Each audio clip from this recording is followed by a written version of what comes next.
me tell you something, fellas. Welcome to Gavin Games. Good to see everybody. To this wonderful Wednesday afternoon. Give me a second. Whoa. Whoa. Quiet now. There was the next video. Give me 2 seconds. Let me finish this piece of candy. I'm eating a Jolly Rancher. 1 second. Alright, let's do a real show, fellas. Let's do a real show that would make the executives in Hollywood proud. Maybe that way they'll actually give us more money. Come on now. Oh my God. That carbonated beverage, baby. I'm going to tell you something. I was talking to my brother this morning. He and my sister, over the last 10 years or so, got that lap band surgery because they overweight and wanted to deal with it. And they both look great, did great on them and all that stuff. But he was telling me, he's like, I was telling him I want to get healthier. And he's like, why don't you consider it? And I said, maybe I will. And I was like, well, what about all the restrictions? He says, one of the only real restrictions is you can't have carbonated drinks. I said, you mean Diet Coke? He means any carbonated drinks. Now, would I give up carbonated drinks to be healthier? Sure. But man, that's going to be tough. I got to think about that. I got to think long and hard about if I really want to have that major surgery or if I just want to kind of start trying to be healthier on my own, if I can. But, if I would, I could have already, maybe. I don't fucking know. The point is, this, you know what this is? We're going to get to the news and video games and all that good stuff. We got a lot to talk about. But, come on, it's one of those days. Listen. So, no, this is not my condom. It's too small for that. But what this is, it's genius. I have tons of these by my bed, which is very romantic.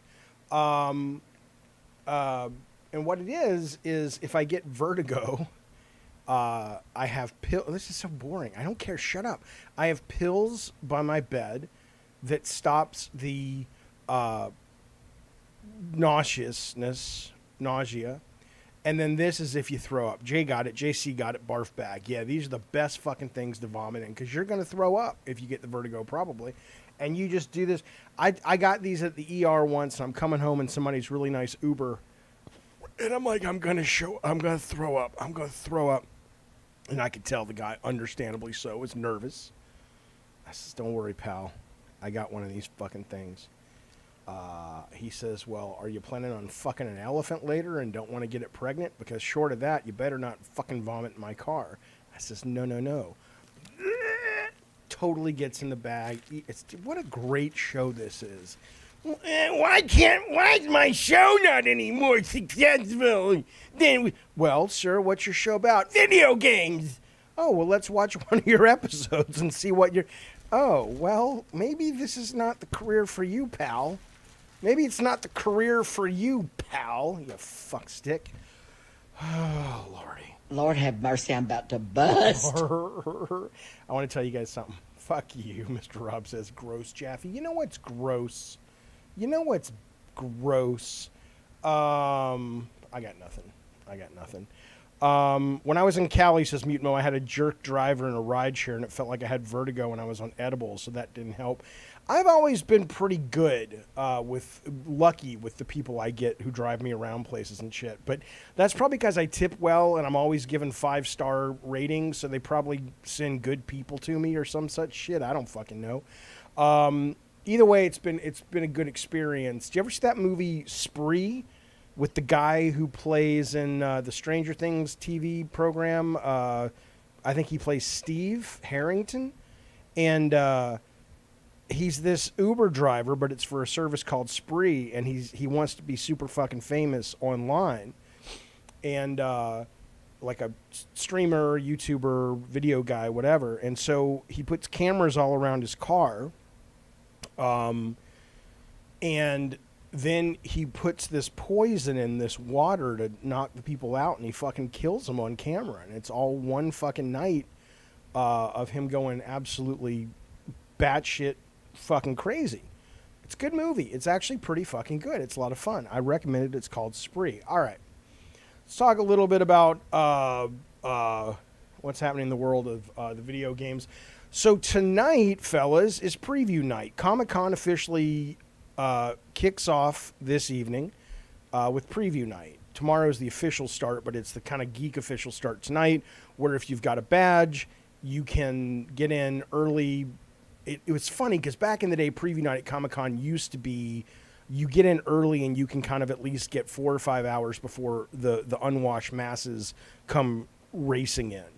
Well, now preview night is just, if not more crowded than any other night. So we'll see what happens this year, only because there's going to be less presence of celebs and studios because of the strikes, but we'll see.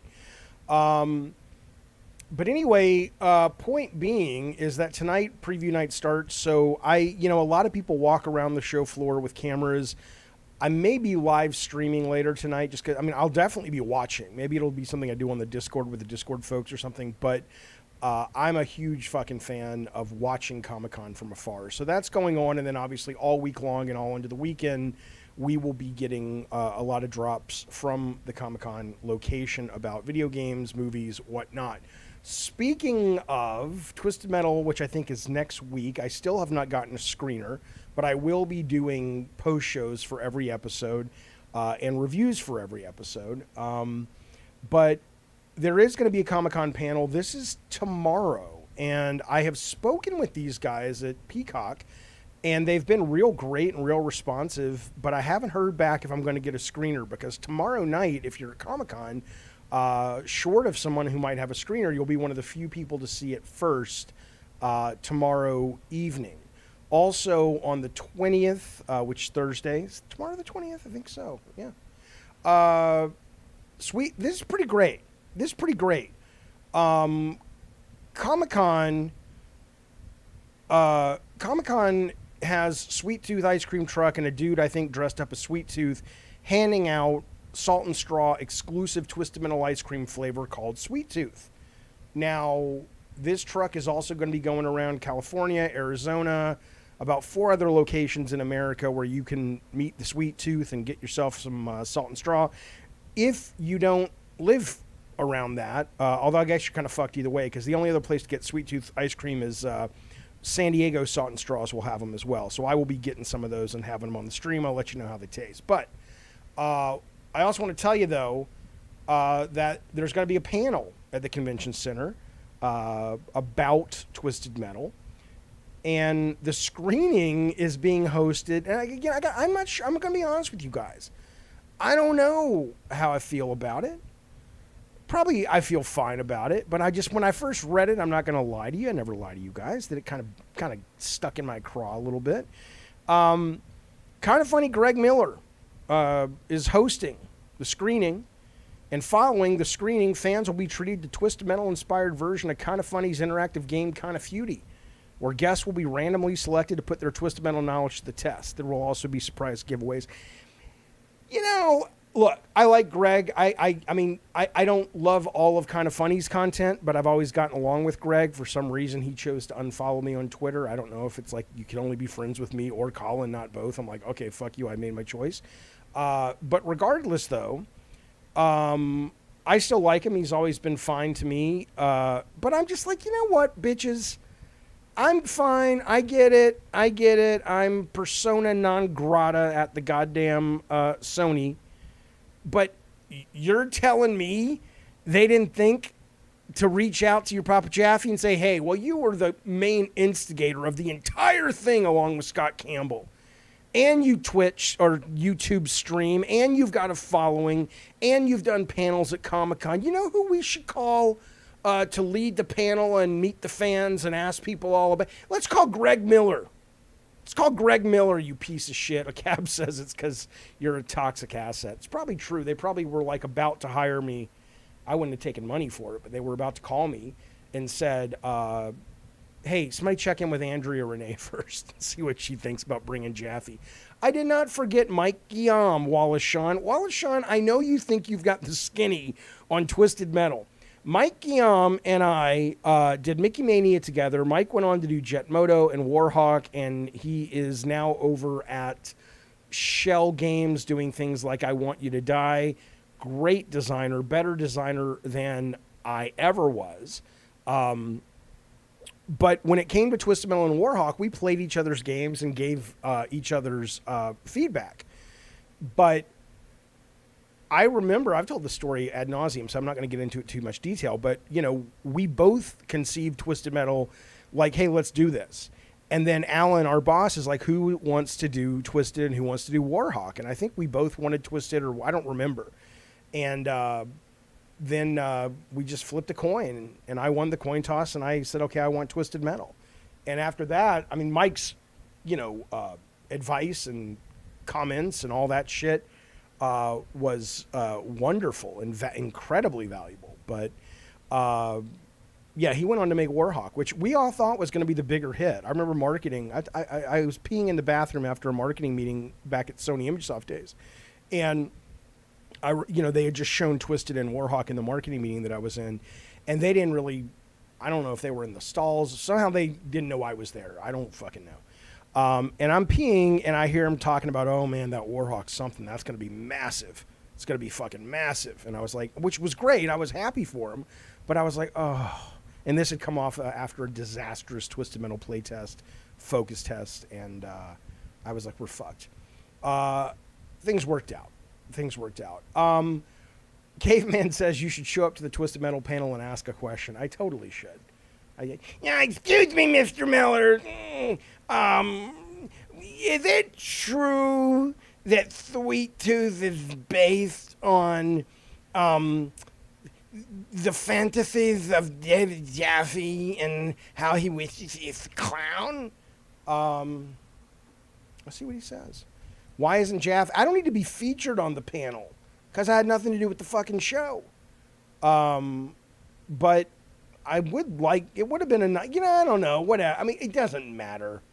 It doesn't fucking matter. I don't really, it's not like I'm losing sleep over it. I'm just like, that would have been nice. But again, I can't imagine I'm the top of the board of people they like at Sony. Alex S., by that way, says, Jeffy, how come everybody in the gaming industry doesn't want to be your friend? I have lots of friends in the gaming industry. But I definitely, let's put it this way. If you're talking about people who require me to give you less than my best for whatever that's worth, then in order to be their friends or be friends with me because I won't be honest with you, then I don't want to be their friends. That's what I would say. Okay, let's move forward though. It is what it is. We'll be hearing all about it all weekend long. I'm looking forward to it.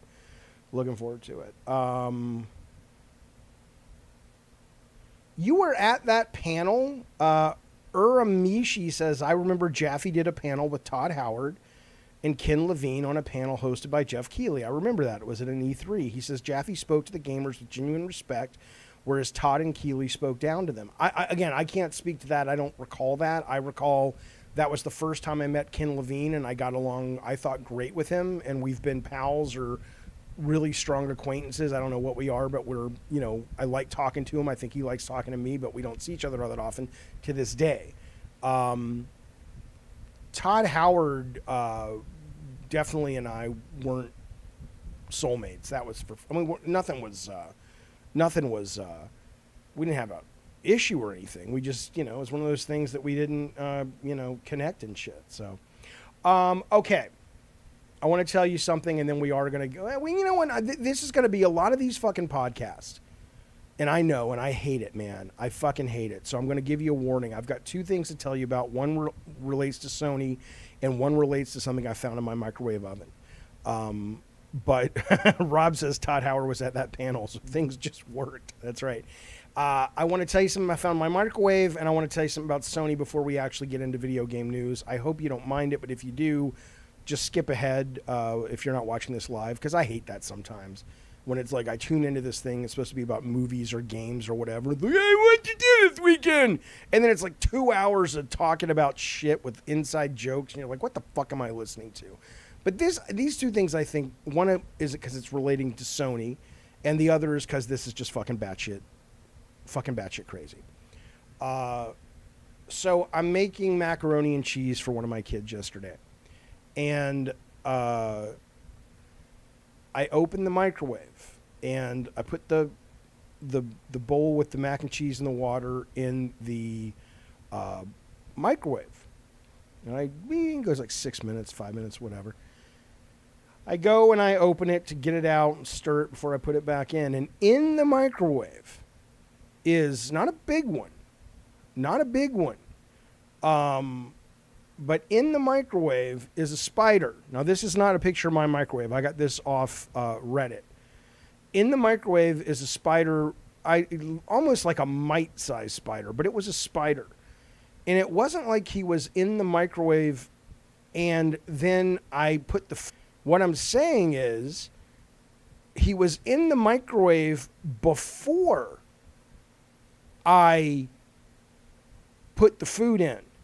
And then I put the food in and he survived the 6-minute microwaving and he was still alive. What? I assumed, I mean, I didn't do it on purpose. I didn't know he was in there. I don't know if it has superpowers now. I don't know if it can bite somebody and make me Spider-Man. I have no idea if it's just like dead of cancer after 10 seconds that I stopped looking at it. I don't know. But it survived 6 minutes in a goddamn microwave. Spider Sense. Yeah, Cosmic Bandito says, see those holes. This is not my microwave. This is a picture from Reddit because I didn't think to take a picture of it. I did microwave it, but I didn't microwave it intentionally. I had finished microwaving and then I saw that it was in there and it was alive, moving around and shit. So it is what it is. That's the first thing I wanted to tell you because I want to share. I want to share these backstories with me, with me, with you. We're just normal men, just innocent men. The other thing I want to tell you is I did call Sony, people who were following this yesterday. What do you mean fix my internet?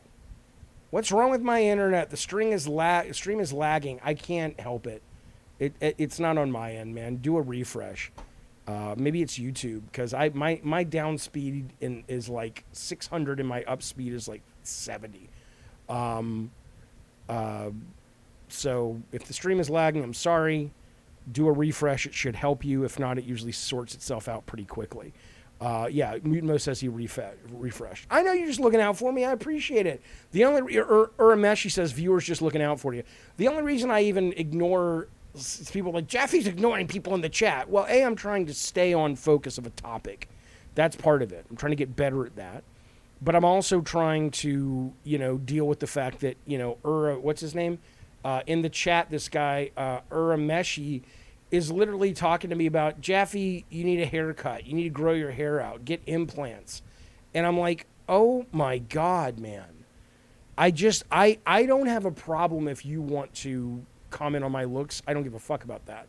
I just find it kind of weird. It's like, why are you concerned about my hair?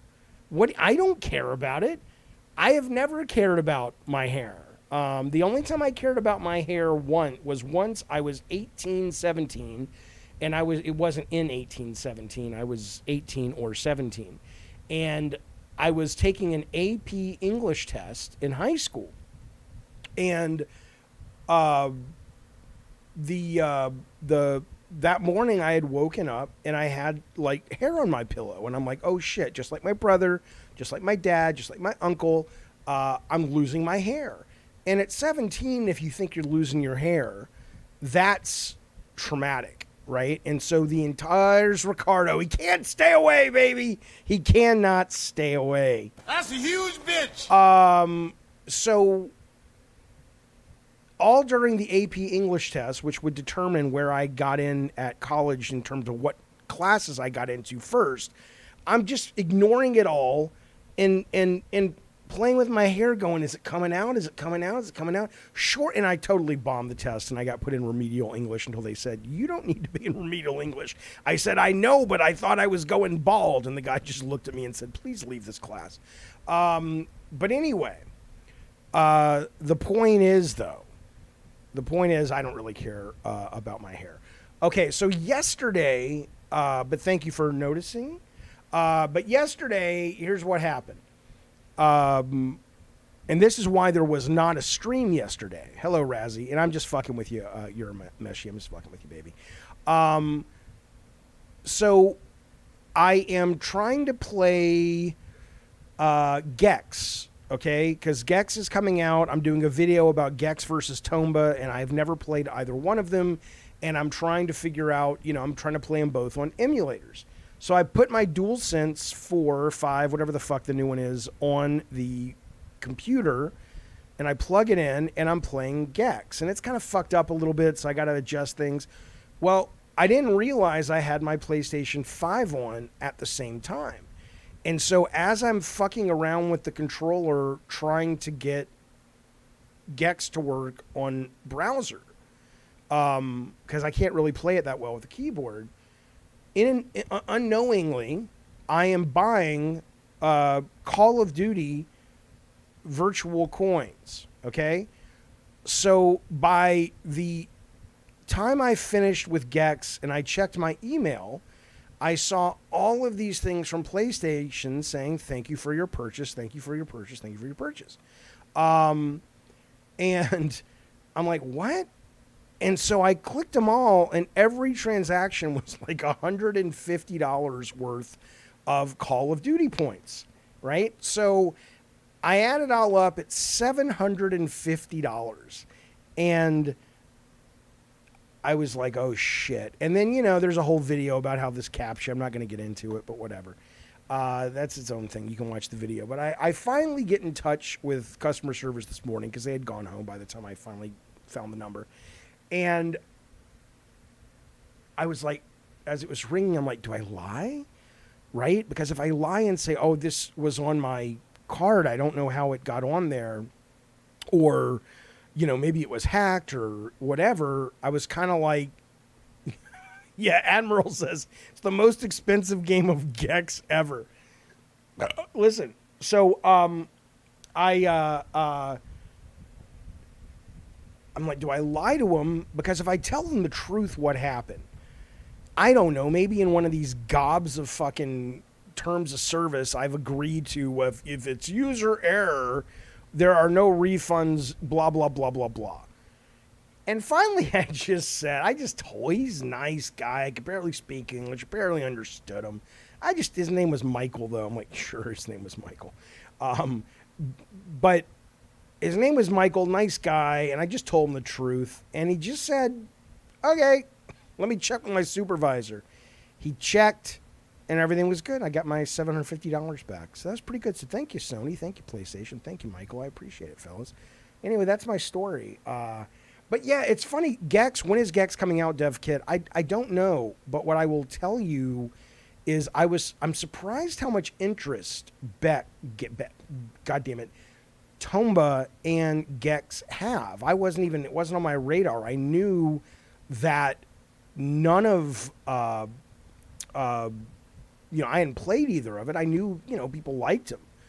But then I was like, I'm seeing a lot of internet chatter. I'm seeing a lot of analytics saying a lot of people are excited about fucking Gex. I'm like, really? I played it yesterday for the first time. It's fun. It's good. It's a good game. I have to imagine, or I at least have to hope, that the comedy, such as it is, was crackerjack back in the 90s. Because to play it now, whoo, lordy, to hear that Dana Gould guy, whatever his name is, doing like a low-rent, C-rate Robin Williams, pontificating on pop culture, I just thought it was terrible. But, I mean, again, we're looking through 20 years, 25 years. So, Ricardo doesn't care for it. He says, hard for me to care less about that game. Yeah, people are excited, though. The prices, says Bearskin Umbrella, for Tomba are really, really high. I wonder why. You didn't play Tomba or Gex. If you did, you'd know why. Yeah, no, I didn't play them. I didn't play them. Kieran says it's a meme. NC says it's a meme. Yeah, maybe. I think Gex chatter is mainly because Video Game Donkey makes fun of it all the time, says Bookster. Could be. But it actually was good, though. I mean, I enjoyed it. There was a lot of cool mechanics in it, like climbing on the wall, and, the super jump was kind of fun to pull off and everything. Wasn't Gex the 3DO mascot at first? I think so.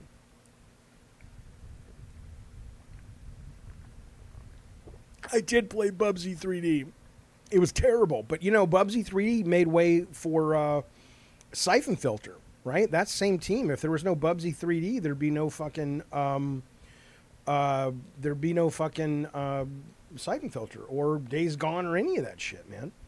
All right. Is it time? Should we now actually get to the news a little bit? Let's get to the news, shall we? I think it's time. I think we fucked around in foreplay enough, folks. Extra, extra! Read all about it, life story.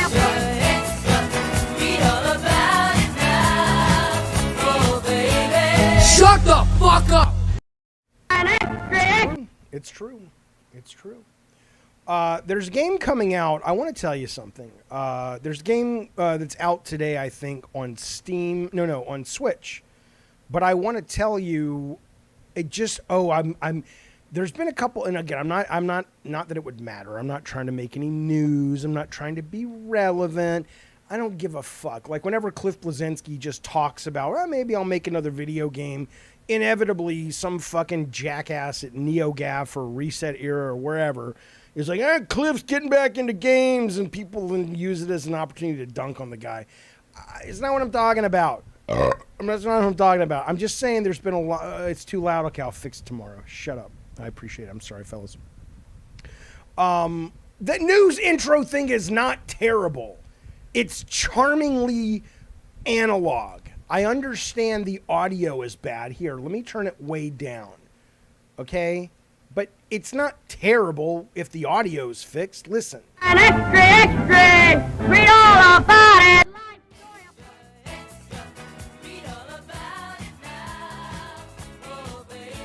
Shut the fuck up! The new, it's just too loud. I agree. I fixed it. It's not bad. It's charmingly bad. Shut up. I hate you. Listen. Let's continue. Look, Bacon says, look like some amateur AI content. Of course it's awful. Medi says it's awful. What do you think? Do you? Okay, let me turn the volume all the way down briefly. Okay, I'm gonna. An extra, extra! Read all of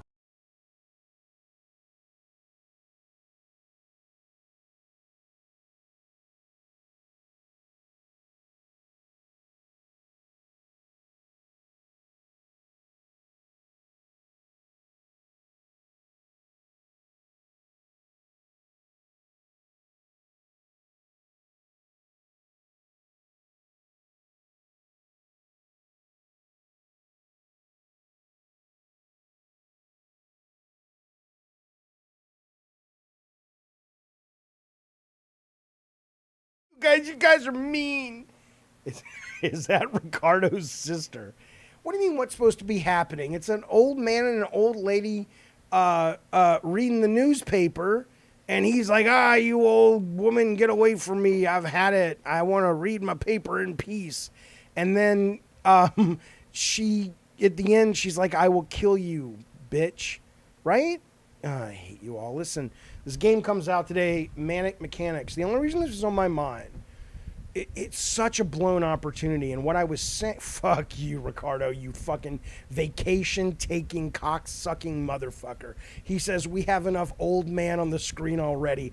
I think, I would like to rear up and jackknife my legs and kick you both with my foot bone. That's exactly right, you son of a bitch. Listen, though. Come on, let's focus. Let's get to some news, okay? So whether it's this new game I want to do or this, I have been getting the call of making some games again recently. I don't want to make anything. I don't. It's not what I'm saying. I'm just saying that I've been thinking more about it. And this game came out today, Manic Mechanics, and I was so disappointed because I loved what I thought it was because it reminded me of a game we almost made at Bartlett Jones, okay? Manic Mechanics is basically Overcooked, but you're fixing cars, right? Big deal. But what I hoped it would be was that you fix cars up and then you race them. So it's like a four-player, like imagine a four-player competitive but also co-op, depending on the mode, where you're doing Overcooked shit to build your team's car. And then you actually get to race and battle with the car, right? So it's not just you're trying to make the great car, you get to use it. When we were at Bartlett Jones, we were talking, one of the games we were talking about doing was kind of a food fight game. And what I just thought was the neatest thing that I really haven't seen much. You've seen a little bit of it in shooters like with Mercy, but besides that, I like the idea of you could play somebody. It was basically Splatoon with food fighting, right? No, you cannot race in this game, Ricardo. That's what's tragic. So you could be on the field throwing and shooting, you know, all kinds of food in the lunchroom or wherever it is that you're doing it to sort of win, but with kind of nasty food. Or you could be one of the lunch lady characters, and while they are while you are out there shooting, if your other teammates are really good at making the food, making it fast, putting special ingredients in, doing mini games, the weapons and the ammo that you take onto the field are based on the quality of those people who are doing the food service behind the counter, right? I love that idea of sort of blending those genres, whether it's like this or like Food Fight. And so when I saw this, I was like, oh, great, someone's done that. Like, you go race the car, and me and these other three people on the same couch will be, you know, making cool weapons for you. So when you pull into the pit stop, we've got cool tires, cool weapons, a bigger gas tank or whatever.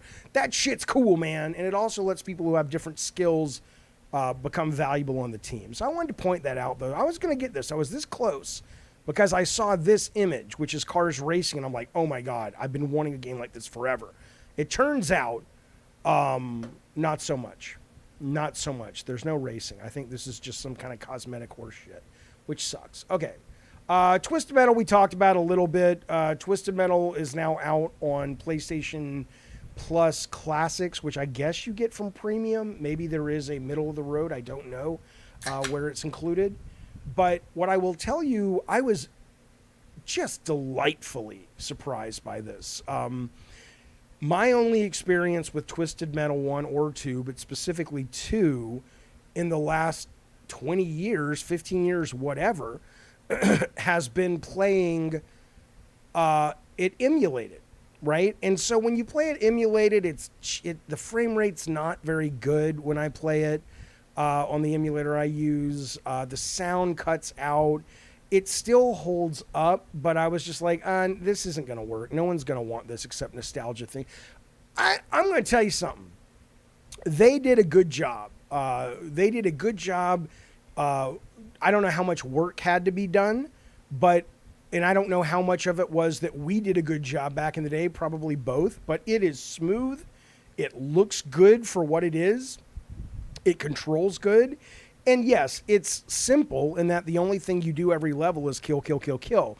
But I genuinely found myself having a good time playing this game yesterday.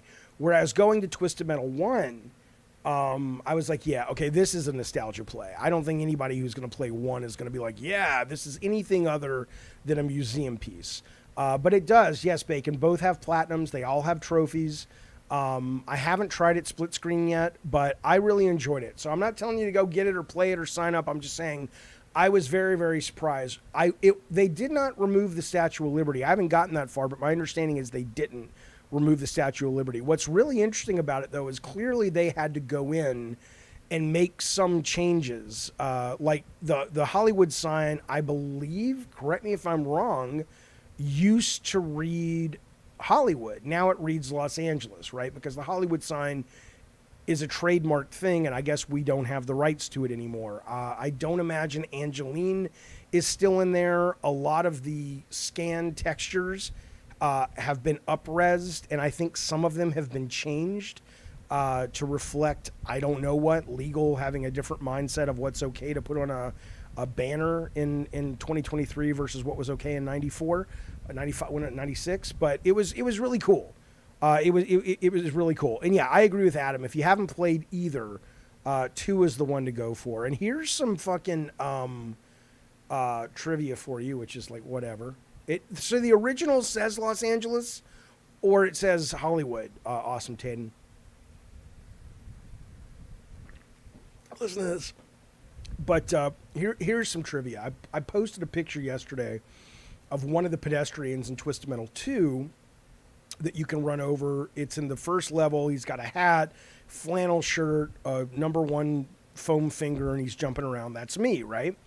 Well, True story. Not what. This is some deep. Yeah, you'll see if Greg Miller asks this question tomorrow at the panel.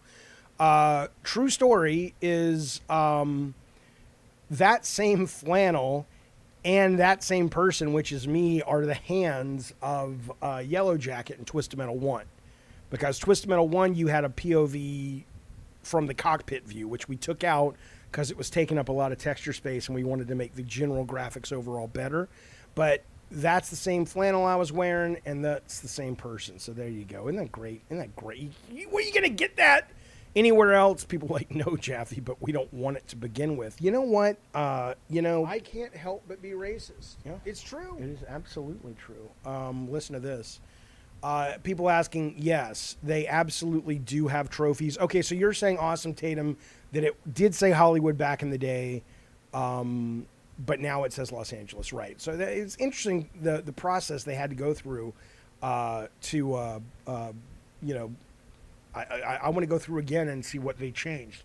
I do not think they got rid of the Statue of Liberty. I saw somebody online saying I think they did, but then they're like, nope, it's still there. In terms of shooting her off and putting her in the bikini, and then she's a bigger lady, or I don't remember. You tell me. I haven't gotten there yet in a long time. But yeah, there are trophies for both of them. I've gotten a few. This may be the only game I ever platinum. Certainly the first game I ever platinum, because it's pretty fucking easy. You just got to win it with everybody is most of the work. And everything else is just like, complete the levels, win it with all the characters, a couple of simple things, collect 5 pickups, defeat an opponent with a special, and that's it. And you get a platinum. So this may very well be the very first platinum I ever get. I don't know if I'll have the stamina, and I don't know if the codes work, right? Do the codes still work? They probably do. But yeah, there you go. So these are out. This was really a joy, fellas. I'll tell you something.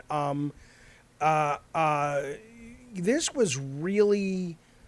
I was surprised by how much I enjoyed going back to Twisted Metal 2. I did not think I would. I just thought, like I said, I thought it would be like the poorly emulated version, but it was like, it was really a neat experience that in all the work I've done in games, I've never had that experience before. Going back to Mickey Mania isn't the same, but going back to Twisted Metal 2 was pretty fucking cool, man. I dug it. Ristafar, thank you, buddy, for the super chat and the cool Joker icon. Is that the Joker? Is that Joker from Alex Ross? He says, cheat codes affect the trophies. I tried today. Yeah, I don't think I'm going to be able... I don't chase trophies either, JC, but in this case, it'd be nice just to say I've gotten a platinum.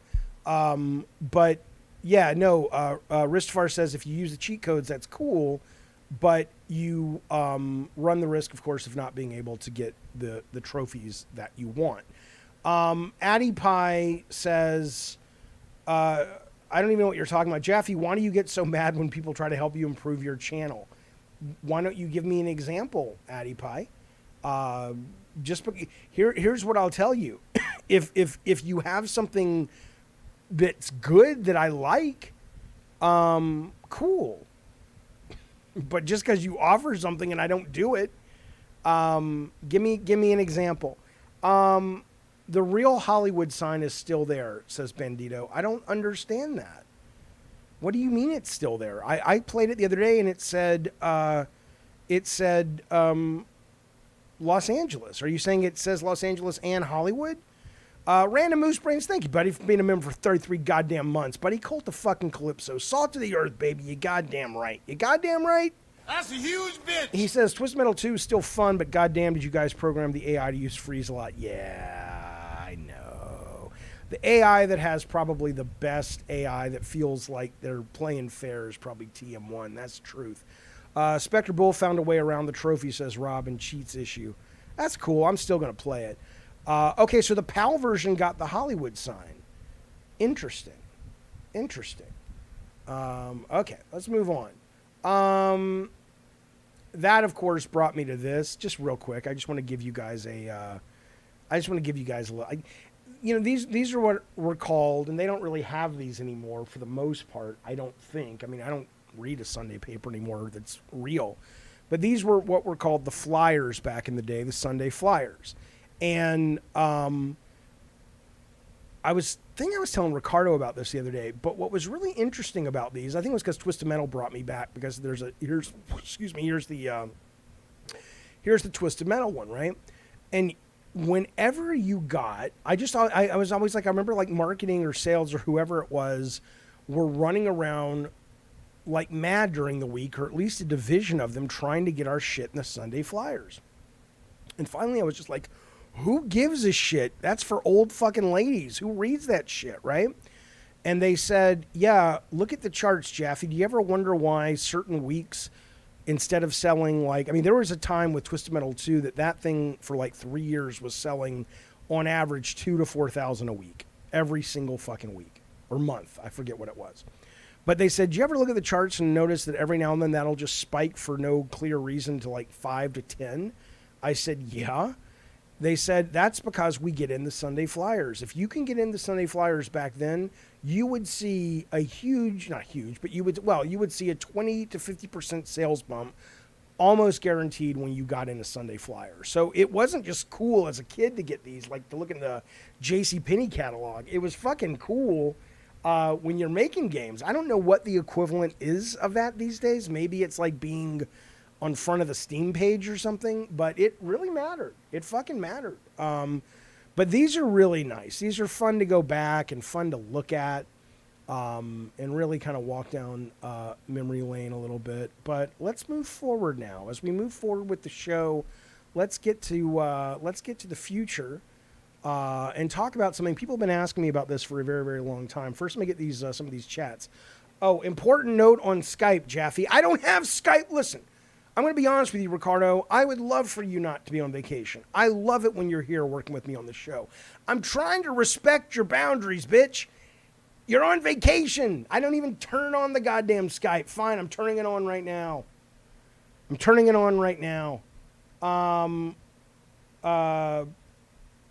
blank, blank wants to blank, blank. I don't know what that is, but that sounds great. I'm glad you interrupted the show, but I want you to... Your wife's going to be mad at me. Go on the beach, man. Go on the beach. But I love that. Trust me. Don't ask me not to ask you to be here. I love it when you're here.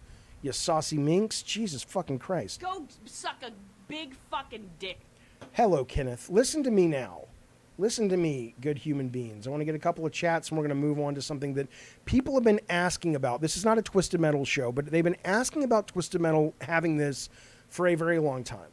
And Twisted Metal's not going to have it, at least not unless they come out with a new one. But something's coming very soon that's going to give a lot of you motherfuckers what you've been asking for. Let me get C-Dub Super Chat. Very generous, buddy. Thank you for that. He says, hey, I don't know if you've answered this before, but what game do you consider your magnum opus? For me, my favorite game you created was God of War 2. I replayed at least once every 2 years. Top 3 game of all time. I worked on God of War 2. I didn't direct God of War 2, or I was the creative director, and I was one of the writers. So I don't really... I look at the franchise, certainly before it went to 2018, is sort of, you know, my child. I hope a lot of people who worked on it do. But I don't look at that as my direct child. It's like an adopted child. For me, I think... Here's what I think. I think if I go to my grave and I never make anything else other than like any other video game, I will tell you that Twisted Metal 2 and the first God of War, and I've played the first God of War about 2 years ago, and I was delighted by how well it held up for me personally. Like other games I've worked on, I can't say that, so it's not like an ego thing. Twisted Metal 1 holds up terribly. Mickey Mania holds up terribly. Twisted Metal Black, it doesn't hold up terribly, but it's too hard to play for me, blah, blah, blah. But what I will say, though, is when I go to my ash can and people say, if we only want to know Jaffe's soul through his video game work, what would I play? And I would say if you play Twisted Metal 2 and you play the first God of War, that's my heart. That's my soul. That is my essence. You know, it just, it's very pure.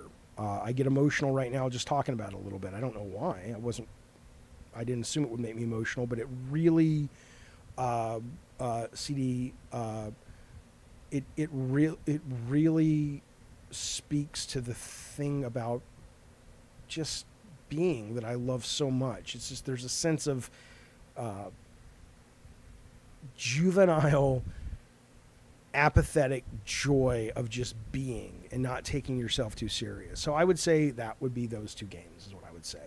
Masochistic, thank you for the super chat, buddy. I appreciate it and all the support over the months. He says, Jaffe, I've gotten many women's by showing them my trophies. You'd be surprised. I don't believe you.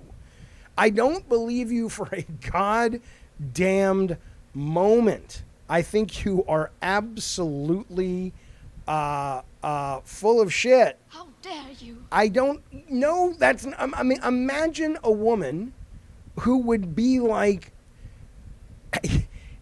she comes over, right? And you want to make it work. You've made her a nice dinner. You've got like her favorite, not like crazy band, but like one of her nice slow jam bands going on the Alexa or whatever it is you use. You hired a cleaner to come in and make your place not look like a fucking, frat house. Everything's going great, but she is dry down there as a goddamn Arizona summer. You know what I'm saying? And then suddenly you're like, fuck it. I give up. You turn on your PS5. You're like, fuck it. Do what you want to do. Go home. I'm going to sit here and eat this food I made you. And I'm going to play a little, Donkey Kong. What the fuck? I'm going to play a little Donkey Kong. I have a whole little thing going on in my head now. I don't even know what you look like. And you're playing the Donkey Kong and then a trophy pops and it's a platinum. And she's like, holy shit, you platinum the DK? And then you're showing her all of her trophies, and it's a flood, baby. Remember when Russia blew up that Ukraine dam recently, and all the it's like that. It's the metaphorical vaginal equivalent of Russia blowing up the Ukraine dam, and the water is flowing, and suddenly sexy time is commenced. I don't believe you for one goddamn moment, sir. You're full of shit. Addie Pie says that's exactly how it is. No, it's not. No, it's not. Jesus. My girl doesn't mind watching me play games, says Jay, but she could care less about video games. Of course. Look, I'm not saying women don't dig video games. That's ridiculous. And I'm not saying women don't dig competitive trophy chasing. That's ridiculous too. But this motherfucker just paid me $5 to tell me that women get all kinds of his trophies. Come on now. CD Cub, thank you for the super chat. He says, Jaffe, God of War 2, God of War, Ninja Gaiden Black are my top 3. Dave the Diver may push Ninja Gaiden now the top 3. It's my nighty night game before I go to sleep. Isn't that game great, man? Goddamn Dave the Diver is fucking terrific. Fucking terrific. Ricardo says my wife plays more than I do, but it's always the same crap on mobile. Ricardo, let me ask you a question. You're on vacation, your wife's relaxed. I assume you got the kid his own little suite or you got some privacy there. Tonight, if you pull up the PS app on your phone and say, hey, check it out, Chica. Isn't that what they call the women in Sweden, Chica? Check it out, Chica. And you show her not only your trophies from the games, but like those PS Star trophies. Do you think she would just be like, I'm going to sit on your face? I'm going to sit on your fucking face right now, Ricardo. I want you to try that and report back to us tomorrow. What do you mean it's racist? It's not racist. The word Chica is not racist. People in Sweden call women Chica, just like people in America call women women. Fuck are you talking about? Jason O'Connor. Jason O'Connor. Thank you for the super chat, lad. He says, I'm happy to be PlayStation. Thank you, Spidey. I appreciate that super chat, and I appreciate you being here, buddy. You're very welcome on behalf of all of us who made it. Armin says we don't call women Chica. I'm just telling you what I saw in Fast and the Furious, man. I'm telling you what I saw in Fast and the Furious. Okay, so who am I going to believe? Armin or fucking, the guy, the Dom guy, right? Fuck you. You're wrong. Okay, let's move forward. Going down the road. Let's move forward. Hey!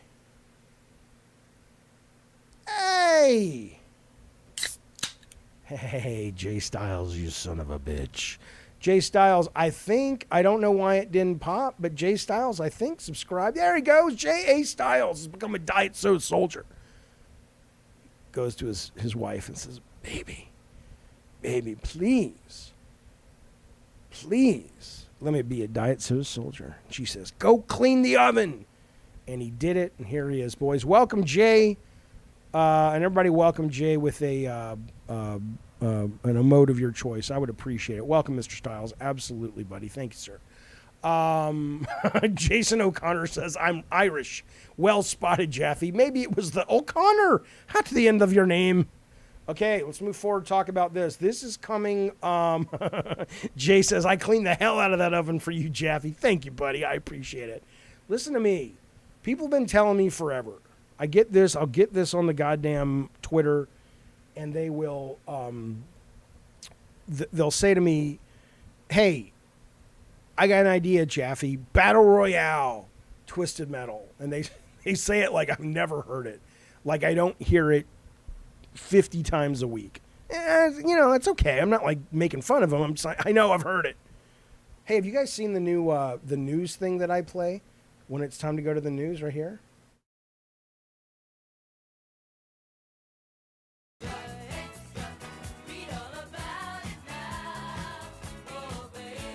Shut the fuck up! For the news. Anyway, and they say, hey man, Ricardo says I quit. Listen, shh. And I'm like, yeah, I know. Everybody says it. And I can't tell you what I know about Twisted Metal. I know somebody who is in the know, is pretty convinced they're doing something. I don't know what it is and when it's coming out, blah, blah, blah. But what I will tell you is I'm excited for this. I've signed up for the beta. It is coming to console, but right now, this weekend on Steam, Stampede Racers. Don't get all fucked with me, all right? Relax. I'm turning you on to something good. Stampede Racers, Mario Kart S Battle Royale looks wild. If you sign up for the beta over on Steam, you may get in this weekend. I hope I get in. The racing itself is Mario Kart with weapons, but it's Battle Royale. So it's 60 players starting. We've talked about a little bit of this before. That's not what I want to tell you about, but let me give you a little context. You race. I don't know how many people who come in, like the bottom 5 die. Then there's 55, or if it's every 10, so it's 60, 50, 40. I have no idea. But I'm in. It sounds great. I love the idea of doing a racing game like that and seeing who's left standing. But the game also has battle mode. And I don't know if it's good battle mode, but if it's good battle mode like Mario Kart, you basically, there you go. You're going to get yourself this weekend the ability to play a 60-man vehicle combat battle royale. And let's actually see how good it is. Let's see if that alone is enough. Because what I would always say to people is when they would get back to me and say, oh, Jaffe, Battle Royale, Twisted Metal, I'm like, that's really cool at first, but if we can't really advance the core moment-to-moment play, it doesn't matter if it's you versus 59 people or you versus one-on-one.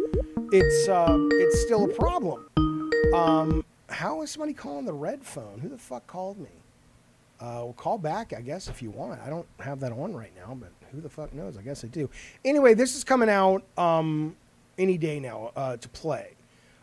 There is lap elimination gaming dating, but I don't think lap elimination is happening in the battle mode. That's going to be like, I guess you just get killed or taken out.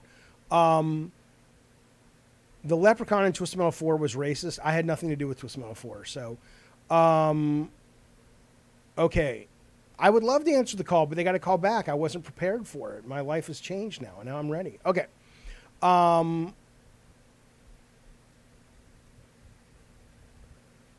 Listen to this. This is really interesting. I did not know about this, and I'm gonna switch gears here and be a little serious for a moment. Kinda. What? Fuck you. Whatever. But I want you to tell me what you think about this.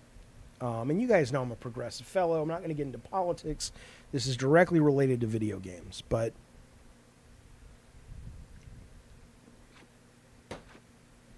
listen,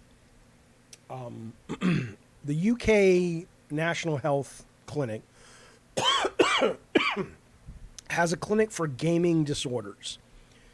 They set this up And they figured in the first year, maybe they would get 50 patients a year, right? They've had 800 referrals so far. Clinic was built to get about 50 patients a year. 227 of them were under 18. Now here's the issue here, right? So obviously, they're not out there saying games are bad for you. You're going to be violent. It's not that old bullshit. It's talking more about being addicted or spending too much money, all that shit, right? It's more of like games are fine, but people have a disorder around it for other reasons. Okay. They said the clinic seems more concerned, this is from PC Gamer, with the unhealthy relationships people can form with games over the course of a difficult childhood. Most of our patients are young and male, they say, often around the ages of 16 or 17. They may have been, listen, here's the problem. They say they may have been high achievers in academic pursuits or sports. Then something happens to disrupt this successful journey. I'm going to read you that sentence again. I want you to tell me what you think I'm bothered by in this sentence and what I think is pointing to the root of the real problem and potentially why I think this clinic has a heart in the right place, but it's probably not going to ultimately be successful. Here's the sentence again. 2 sentences, 3 sentences, but here's the quote. Fuck you. Most of our patients are young and male, often around the ages of 16 or 17. They may have been high achievers in academic pursuits or sports. Then something happens to disrupt this successful journey. Right? Think about that. Here's the problem I have with it. Okay? And I am in a part of San Diego where all of these kids, that's exactly right, Brett Moore, they assume what success looks like. All of these kids are pushed, for the most part, from preschool to get into the right preschool. I know what I said, the right preschool, study the right things, take the right courses, to go get the right college education, to get the job. And I have seen a lot of these kids fucking crack. We have a lot of drug use in this town. We have a, not a great not self-harm rate in this town. A lot of, this idea, all I'm saying is somebody should explore the idea that maybe society's idea of what a successful journey looks like is no longer working. And so they can look at video games and go, you know what? Here's a place where the rules get laid out. If I follow the rules or if I get good, I'm guaranteed the reward I'm promised. It's not some bullshit carrot they keep moving beyond my reach every couple of months. And ultimately, I can find people online that I connect with. I don't have to bullshit and pretend to be happy or popular or whatever just so I'm, not left out of the crowd. All I say is if you're a kid or you're a human escaping into video games and you're not exploring why you're escaping into video games and you're assuming that the normal thing that you want to return back to is being a high achiever in academic pursuits or sports, that's where I think you should start looking for the fucking problem. That's what I would fucking say. I'm not saying if you actually have an addiction. I know of course I'm making a lot of assumptions. Bukaki, there are absolutely people here at this clinic, right, who are, you're from an abused home or this happened or something awful happened and you aren't processing that trauma. That's a great thing and an important thing to work with the kid on. 100%. Or the patient on. But if you're simply going, there's a whole book on it. It's not, I didn't have this planned. I really didn't. This book is a great book. Reality is broken. That's the whole thesis. The whole thesis is that people are like going, the social contract with the 1% is falling apart.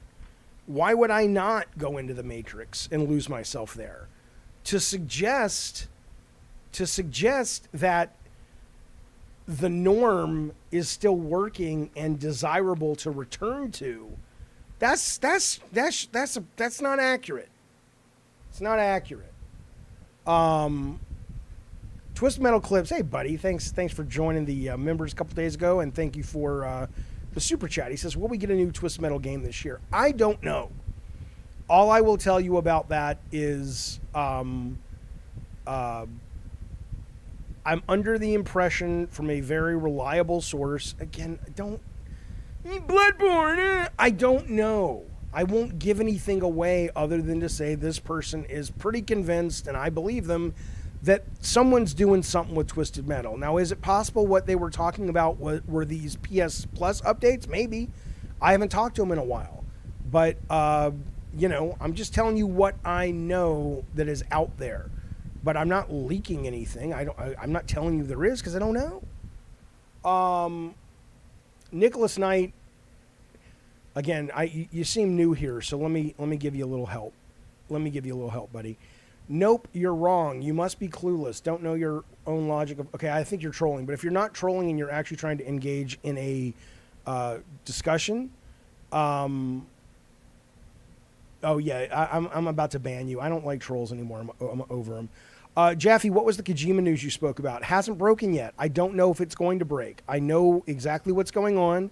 I know there is a reporter working on a story and talking to people, and I don't know if this reporter has decided that they have enough data.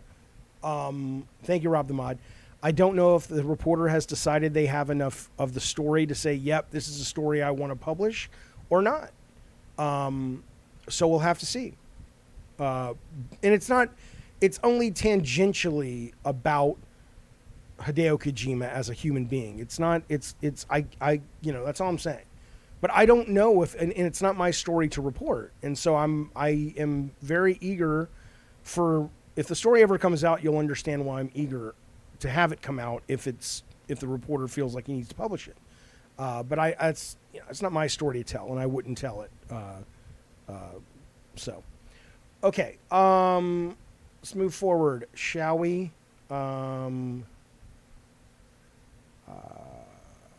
Listen to this. This is exciting. Thank you, Zeke. You know what pissed me off before we get to this next news story? Zeke says, Jaffe, I loved your video about Sony's CAPTCHA. I appreciate that. Thank you, sir. Look, man. Hang on, let me push this back up.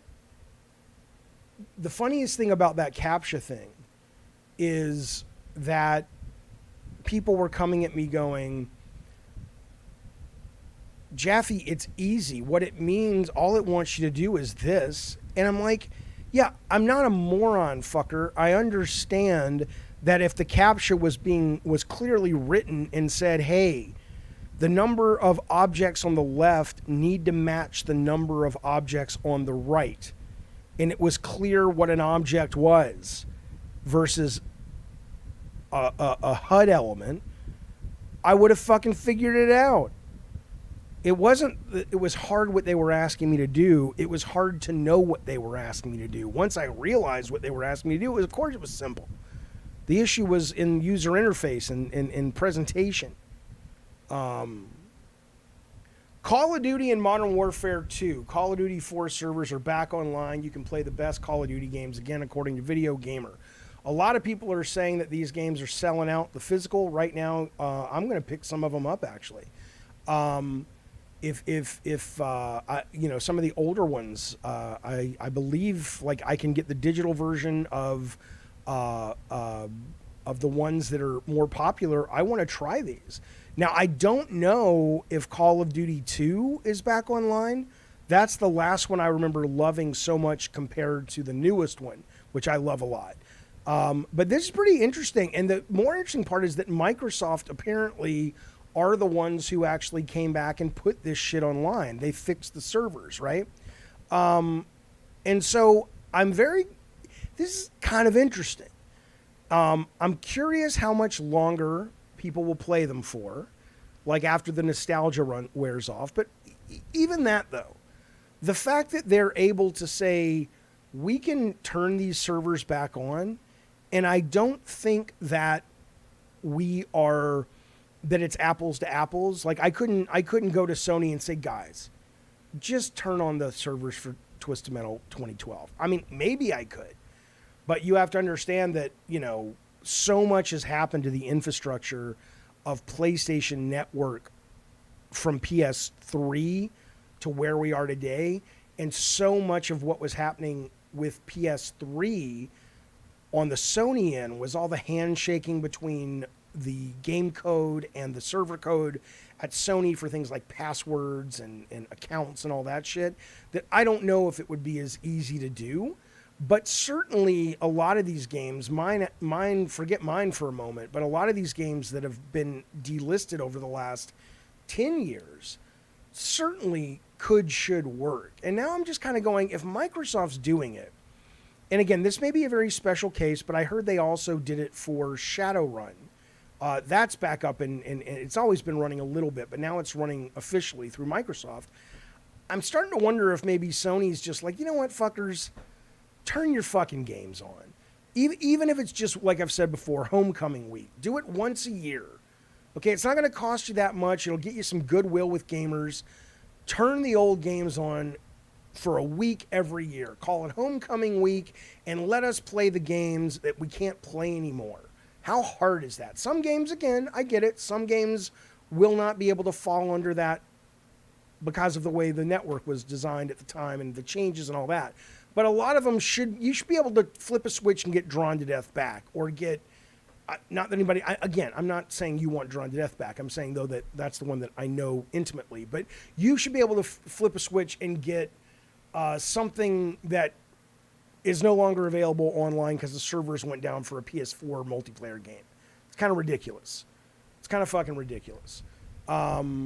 So it's nice to see this. It's nice to see that the audience is there for it. Again, you are talking about the biggest brand in video game history, probably, or one of them for sure. I don't know if there's a real financial hit to this, and they're not going to do it for something like, some obscure 2-player, Army of Two Part 2 or something. But I don't know. I don't fucking know. But this is really exciting to see. Because as much as I'm like, I've made peace with a lot of these games you're never going to get to play anymore. If these guys can do this, what's the problem, Sony? You've got decades of great games in your library that, I don't know, maybe they just don't see the money in it. And maybe they're sitting on top of the world right now, so they don't really have the same incentive that Microsoft does to sort of endear themselves to gamers. But it's kind of it's interesting, and I don't know if they were just waiting, because you saw today that Microsoft and Activision extended the time for them to make the deal because of all the other things that are happening, and so that's, this looks like it's definitely going to happen at this point. I don't know if they were just waiting for enough of a clear sign that they said, fuck it, let's do it now. But yeah, man, these are going to be fucking, available probably on Game Pass soon. You need Game Pass Ulti for this. This is to boost numbers. Who gives a shit why? I mean, again, Artrich, I don't think most of these companies do things out of the goodness of their heart. But, what does it matter? It's still, something that, isn't, what it is? It's hitting, it's swinging for a single and not a home run every time, because you don't win the game only with home runs, right? There's a sense that this is, it's nice. I guess what I'm saying, man, is it's nice to see a big company like this, even though, of course, there's ulterior motive, which is always make more money. It's nice to see them do something like this that clearly in the immediacy isn't going to have a massive financial upside, but it's pretty cool. I'm happy. Yeah, Jay Styles says Moneyball, right. I think it's pretty cool. I'm glad to see it. I will be playing some of these probably this weekend. I haven't played a lot of these in a long time. Okay. You don't need Game Pass, says Masquista. If you own the old Call of Duties, you pop them in. They just work. Oh, okay. That's good too. That's great. Jason O'Connor. He's come back from picking potatoes and chasing Lucky the Lucky Charm leprechaun who's trying to protect. Think about that. Right? Lucky the Leprechaun and the Trix Rabbit. And there's this trope in cereal mascots that they want it so badly. And it's like, give the fucking Lucky, give him some fucking Lucky Charms. Give the rabbit some tricks. I'm not doing a bit. It doesn't make sense to me. It's like, did anyone ever just think maybe he's hungry? Or maybe he just likes tricks? Give him some fucking tricks. The point is, though, he says, when will you try Twisted on PS and the rewind feature? I won't use the rewind feature. But I don't know yet. I know there are people who tell me they want to watch me and play Twisted and all that. And I want to do that. I'm just not. I want to build it into something a little more interesting than me just going, hey, I'm playing some Twisted. Come watch me stream. I want to get some guests on and kind of blow it out a little bit. So I'll let you know, though. I'll let you know. Okay. Sony's always been bad at respecting their legacy, says Ghost. PS Classic sucked. PS All-Stars disappointed. PS All-Stars was my idea and Corey's idea separately. However, let's be clear. All we did was say, let's rip off Smash Bros, right? It wasn't like it's some genius idea. But we both pitched to Shannon when she was starting Broodworks, her company. And, the worst thing they ever did, the best and worst thing they ever did was build their company who made that game, which I think they were called after Broodworks left, like Superbot or something, is build the company with fighting game experts and competitive people, having a big fucking seat at the decision-making table. It sounds like I'm on top of a mountain because I got a fan blowing at me. It's hot, man. Hang on, let's see what she's saying. Okay. So anyway, though, what I was saying is, I don't know what I was saying. What was I talking about? Sony's legacy. Yeah. So Super, whatever it's called, the All-Stars. So they get these experts on, and I think they kind of made the game a little too, like they didn't. And this does lead into the Spider-Man topic, because I'm guilty of this as well. And I think there is a skill that creative executives who greenlight have to be able to go, obviously innovation for innovation's sake is useless. But you also have to be careful to not fall into the opposite of that, which is the same old shit over and over just because it works, right? You've got to find that sweet spot between it's interesting enough to merit the audience's time, but there's also an awareness of when the formula still has juice and enough gas in the tank, right? And so I absolutely think, if you're talking about service-based games or All-Stars or any of these things, and I should reach out to Chan. I'd love to get Chan to come on, who was the head of that company. But yeah, Nading says, walk that fine line between generic and too innovative. And I'm very guilty of this. And I came up at a time when that line was a little thicker, where you could be innovative, you could be more interesting and weird and quirky, and there was an audience because the budget was low enough. And now the budgets are so big that as the budgets expand, the line gets thinner and thinner until these days it's almost non-existent, right?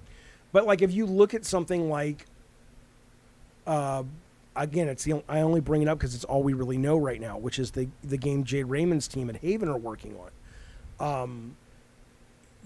It looks like they fall too far to the right, where it's just like generic and dull, but it may not be, but that's from what they've shown so far, it feels that way. Spider-Man is a little different. I think they probably called Spider-Man right on this. Rustafar says, I didn't think anything spectacular about Spidey 2, and that has me, I have to pre-order and that buy it day one. They didn't innovate, which I guess is hard when it's Spidey. I don't think it's hard when it's Spidey. I think it's maybe at this point with where they are, perhaps it's not necessary. when it's Spidey, right? And so in that, I'll show you. Let me go to that really quickly.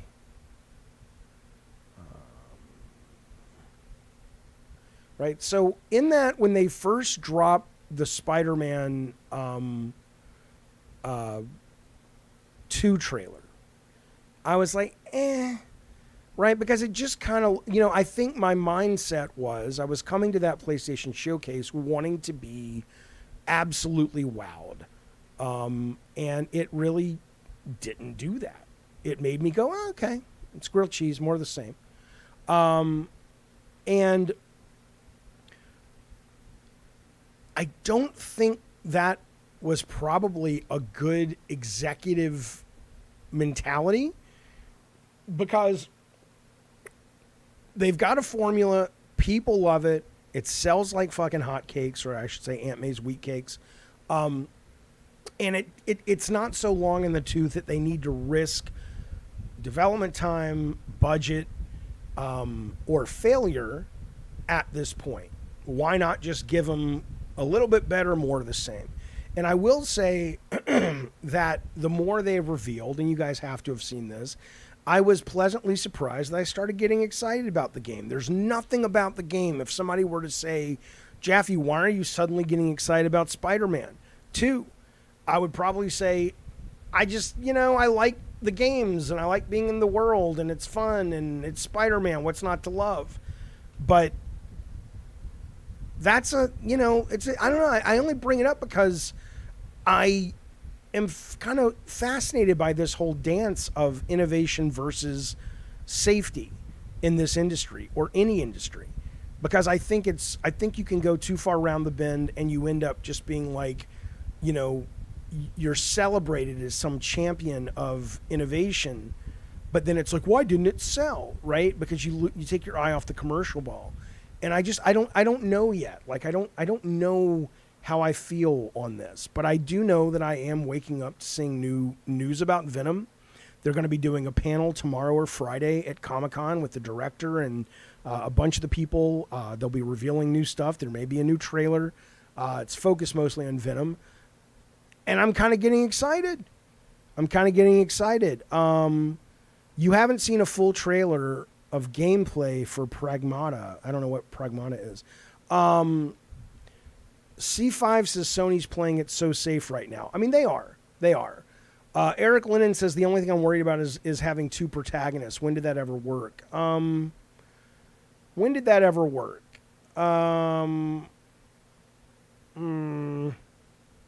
mean, I'm sure it's worked before. I mean, Super Mario fucking Brothers, I don't fucking know. But I don't know. But, it's Marvel. What they showed looks good. Yeah, GTA, that's right. GTA did it. I'm excited. I'm interested. Yeah, Rocker Matt, we actually talked about your link. We talked about Sweet Tooth and the truck and the ice cream. Thank you for that, buddy. But I'm suddenly getting more interested in this game. And I don't know. I wanted to bring it up and see what you guys thought as it relates to... Because you might remember, if you watch the show a lot, that when I first saw this trailer, as much as I love Miles Morales, I was just kind of like, I don't know. Are you getting more excited? Why, right? Or is it the same? Oh, well, Canada Best says, I'm more interested in Starfield. I'm more interested in Starfield as well.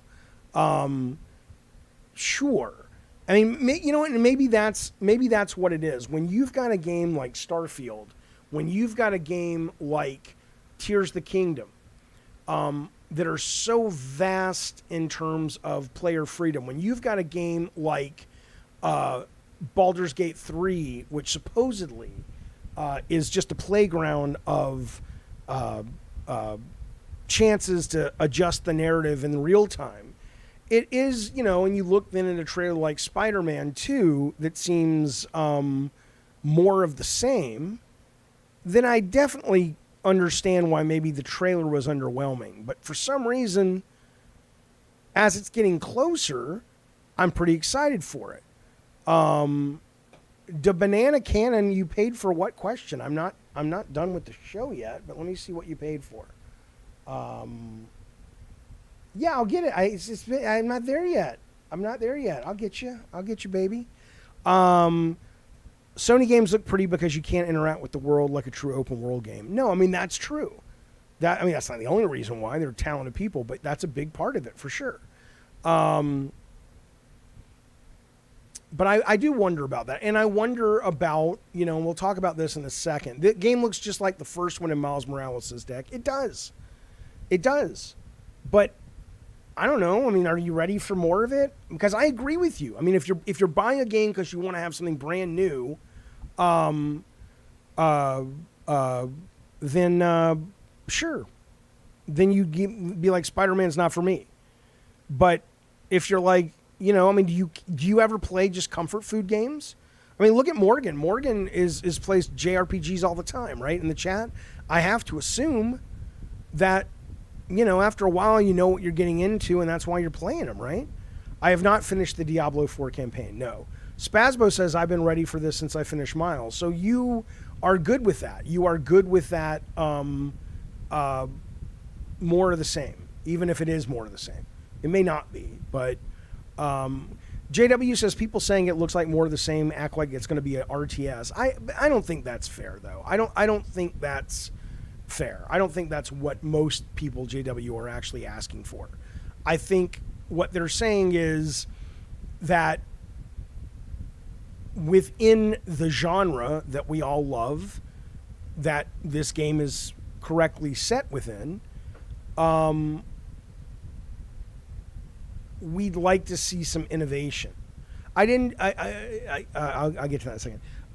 It doesn't mean making an RPG. It can be, I don't know. We talked about this in an earlier stream. It could be that the more the symbiote suit fucks with Peter Parker, the way you have to play that character as an actual character mechanically changes, right? And so whether it's the controls get more difficult or he gets more powerful, or you can choose to say, okay, when the symbiote gets me to 20%, I can choose to make it affect me more, but he's harder to control, but affect me less, but I have more control over him. I mean, you could do things like that and it's still Spider-Man. And JW says that stuff could be in there. We don't know yet. You're right. Absolutely. You're right. But it would be nice to start getting some of it out there. Okay. Let's get a couple super chats real quick and we'll get back to some news. Thank you for all that support, fellas. So speaking of Banana Cannon, he says, would you help Scott Campbell make a sequel to Road Trip 2012 if he asked you to help him? I mean, I don't know, man. Scott and I, like I said, I made a video about this recently. I have great respect and affection for Scott Campbell. I think he is a good dude. He's always been a wonderfully reliable partner. He's a very big reason why I have a career in this industry, or had a career for a long time in the industry. But I think, honestly, Scott and I work best when there's a middleman, because he's got an ego and he thinks he's right about what he wants to do. And I've got an ego and I think I'm right about what I want to do. And plus, I don't know, Scott these days, he never was, and this is not like an insult or anything. He would tell you this to his face, or he'd tell you this. You could say this to his face and he would agree, and he has. He was never like a hardcore gamer. And obviously these days I'm almost certain he's less of that.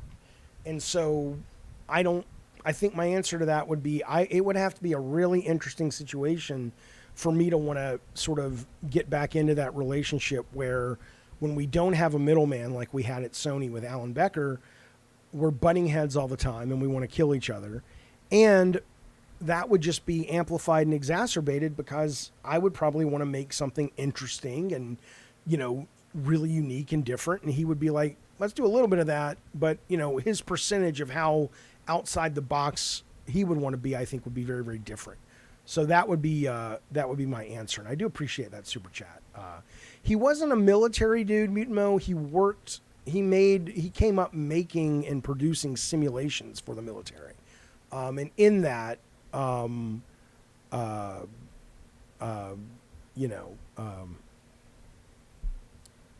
I'm sure he, in order to do well, had to take on that mentality of, what matters is delivering it on time. Not even if it's at the expense of some artistic flourish that you really want to get in there. Master Luke, I did, by the way. I got your email. I love it. Thank you. And I'm about to pop a couple of them up on the screen in just a second.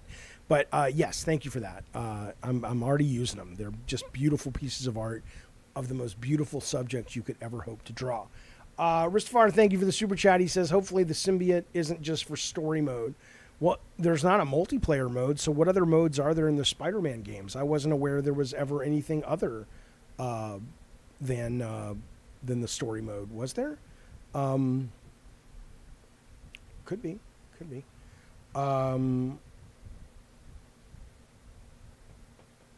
All the story games have the same voice actors and the same tone, says Toby Moss.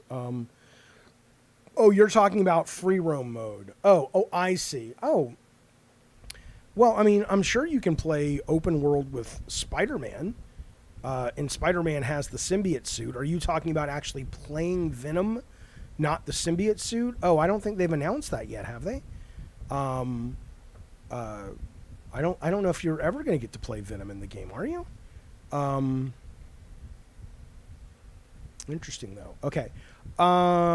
Free roam is built into the story mode. Yeah, to me it's all the same. I don't really think of it as a free roam mode. Like when I played Miles Morales, there were times I just took off and did what I wanted, but I wasn't like, oh, we've moved into free roam mode or something. Conglomerate says it's doubtful you'll play as Venom. What size would you want your Jaffe figure statue? Oh my God, man. I mean, I would want it to be able to be proudly displayed behind me somewhere on a shelf or that shelf. So, certainly not massive. That would be fun for a few moments, and then I'd be like, where do I put this thing? But yeah, that'd be great, man. Whatever you, as the artist, are willing to create, I'm in, man. Hello, Calpy. How tall am I? I'm 5'6". Aunt May is going to be Venom. Yeah, that'd be cool. Eat your wheat cakes, bitch. That would be cool. All right, hang on a second. Let me ask you this, though, about Spider-Man.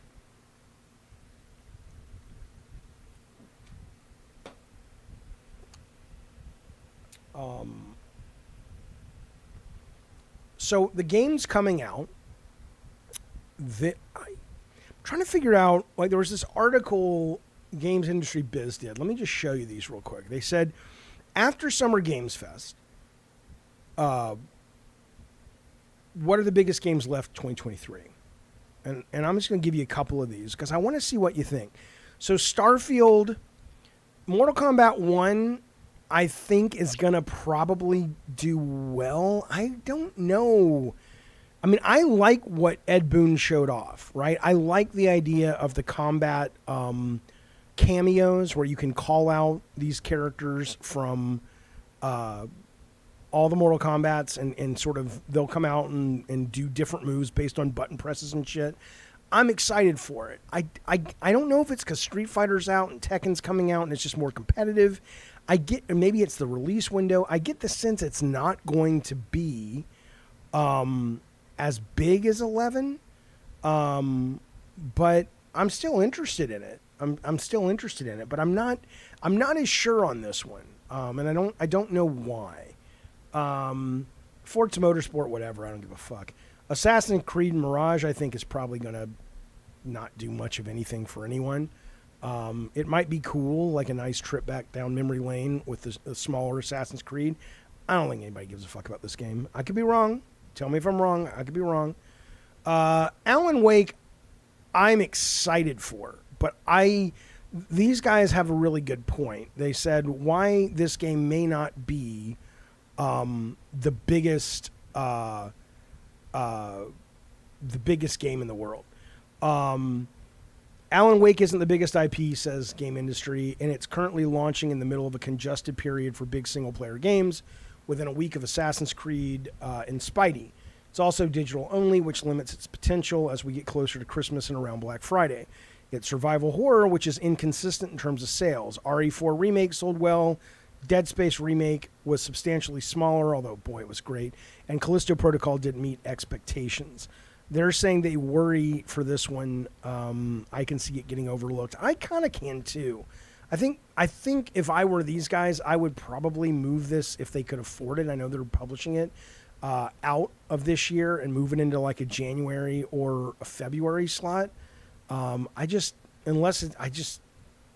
agree. I don't. Why? I mean, at this point, if you are the folks making this game, which I'm super interested in, why would you like? This seems too risky, man. When you've got Spider-Man and Starfield and Baldur's Gate, and you've got all these big single-player games coming, and it's not like the world has been waiting with bated breath for Alan Wake 2. Some fans have, but this could be the thing that gets a lot more people to jump on.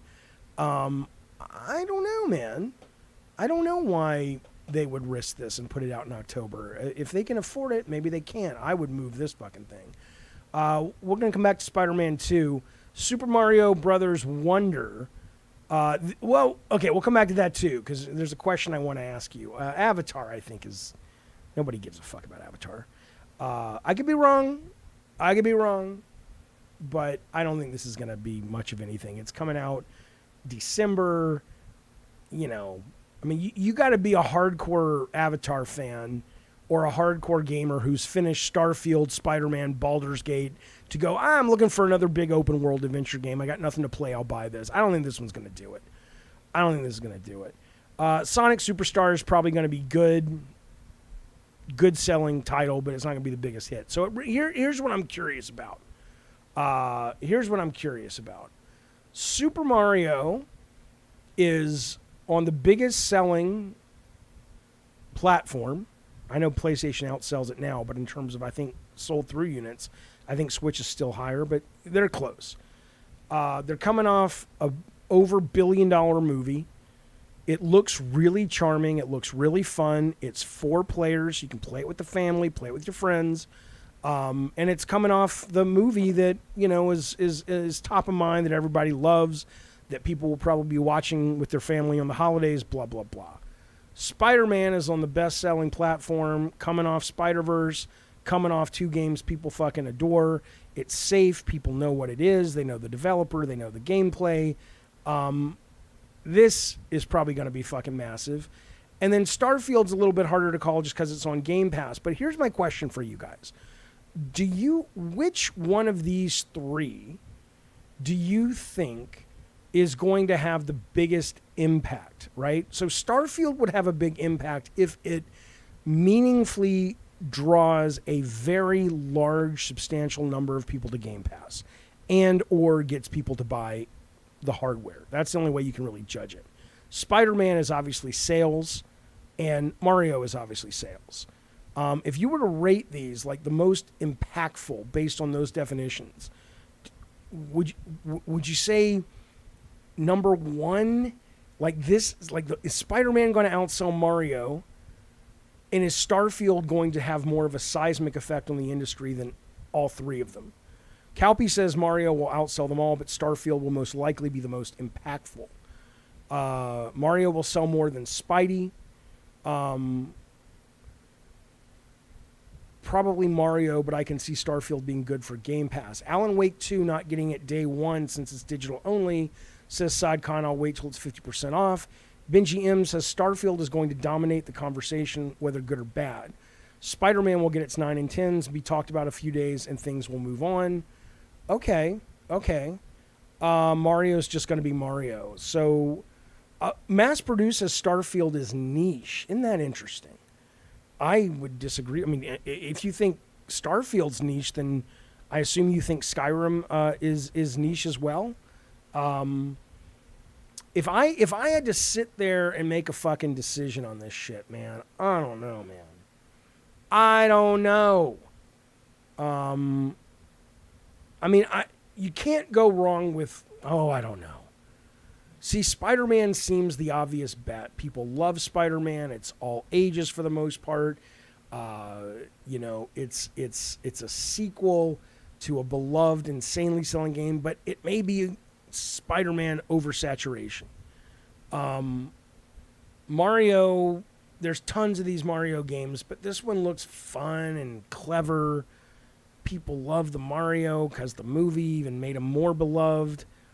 This is going to be successful regardless. Here's what I'll say. This one has a chance of under-delivering because of the saturation and because they may have played it too safe. But it'll probably be the biggest selling. Can it be the biggest selling game? Certainly exclusive. The biggest selling game is probably still going to be the new Call of Duty, unless. Think about that fucking goddamn crackerjack, right? Starfield comes out and the new Call of Duty comes out on Game Pass. Come on now. What's that going to do? Starfield will have the biggest impact, says Bookster. Spidey 2 will sell the most. Mario will outsell Starfield. Gabriel says there's no way Spider-Man 2 under delivers. I just don't know about that. Why would you? I don't think it depends. I guess it's a question of what you're demanding in the delivery, right? If you're demanding more of the same with a little bit better, I think you're absolutely right.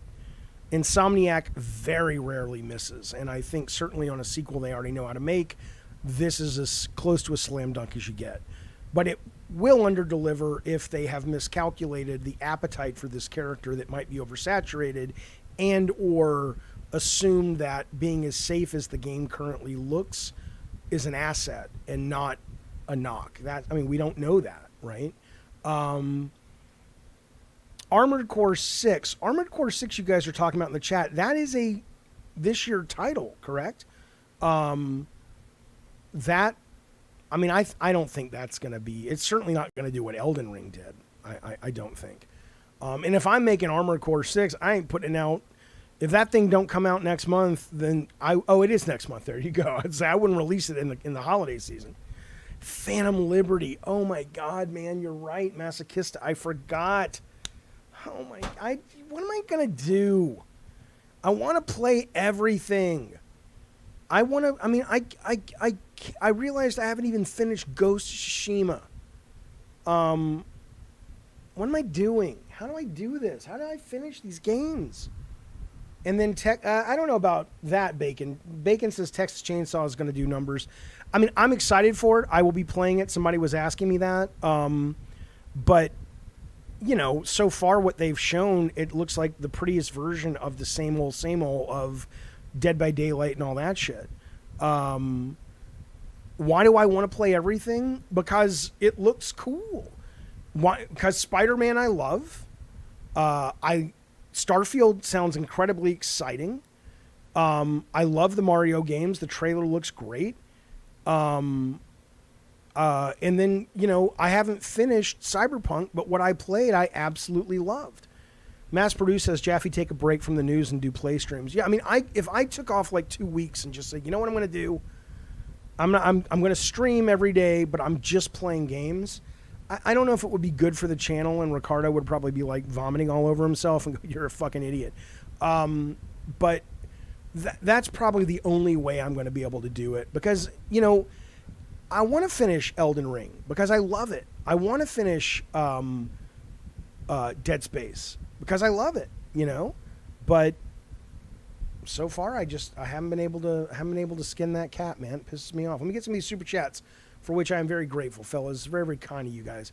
Bookster has been a member for 3 months. Thank you, buddy. He says, this list forgot Armored Core 6. Right. I don't know how you ignore the most nominated studio in gaming. Well, I guess, Bookster, maybe this list was assuming it's just not going to be big, like, compared to these other titles. I think anybody who's looking at Armored Core 6 and thinks it's going to come close to Elden Ring is probably going to be mistaken. But I could be wrong.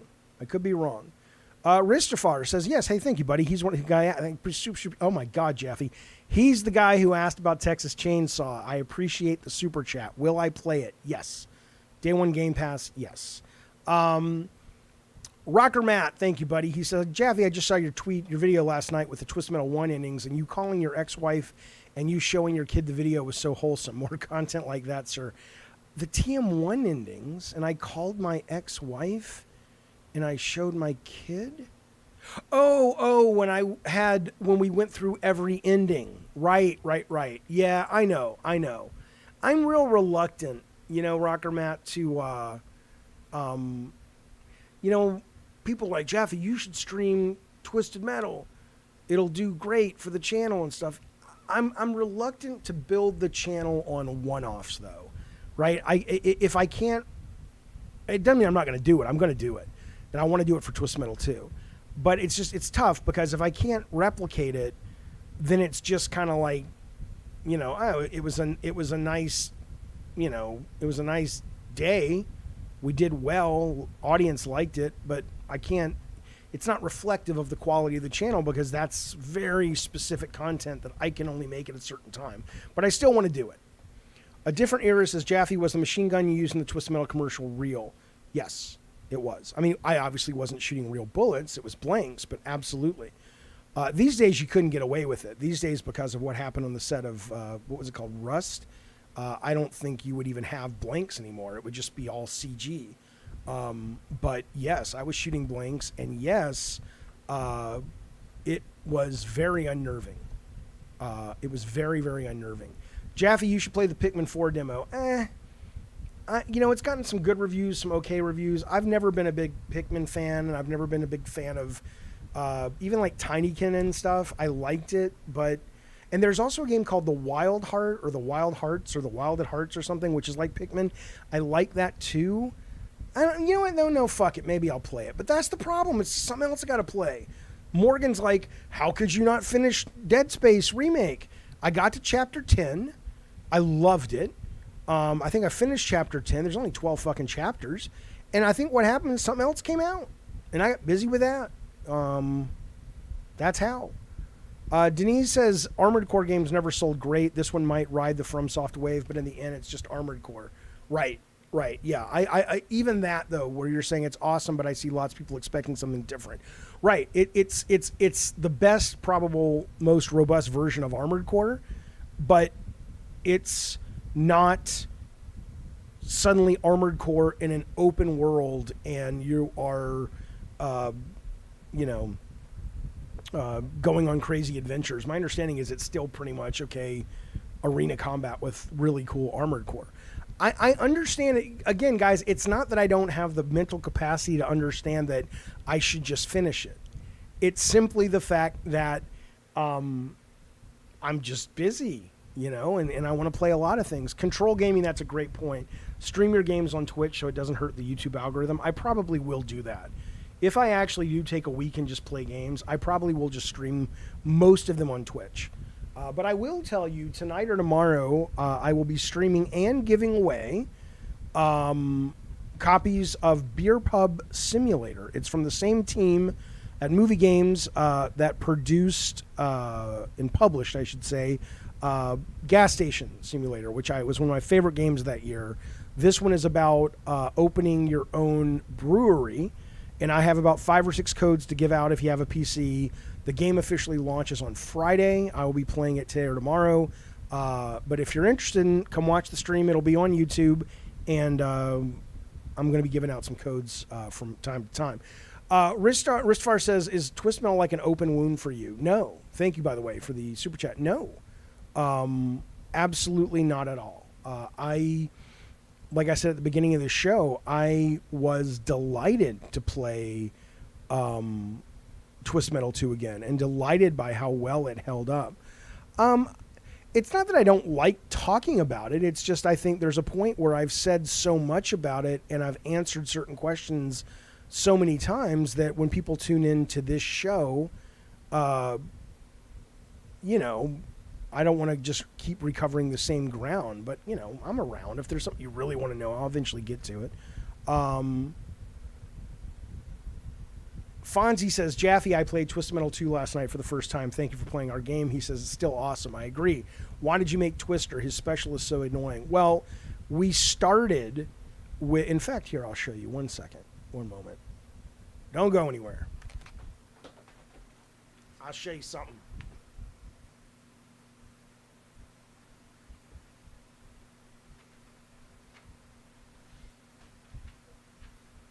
don't know why, but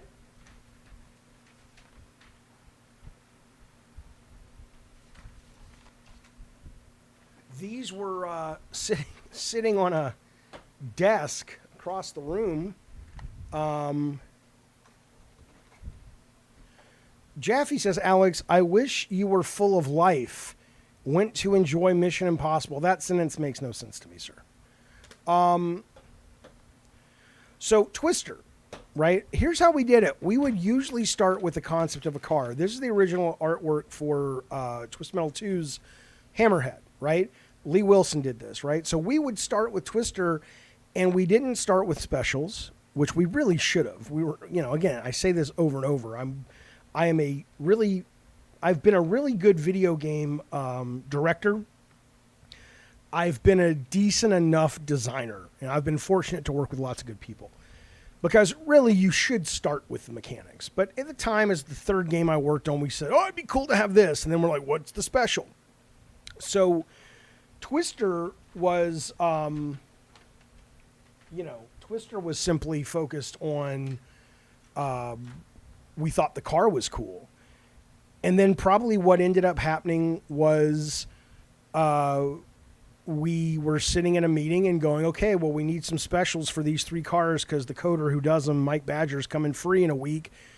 Jaffe fly out to Utah, sit with Scott, Kellen, the team, Mike Badger, and let's brainstorm some fucking specials. And probably what it was is we figured people liked the special of Outlaw because it was a real easy one to use. But I don't remember the specifics of why we picked that.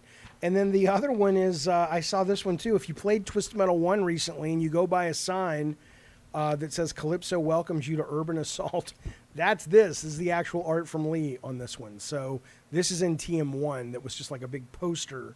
It was set in 2004. Like that was the far-flung future. Don't get old, kids. Jaffe, do you still believe that people shouldn't call you a great father? What? I don't mind being called a great father. What I mind is being called a great father when I'm doing the things that you're supposed to do as a fucking father. I'm not going to say the way Chris Rock told it, but his joke was brilliant where he's like, these dads who say, I take care of my kids. And Chris Rock says, you're supposed to take care of your kids. Like, that's not a compliment. Okay.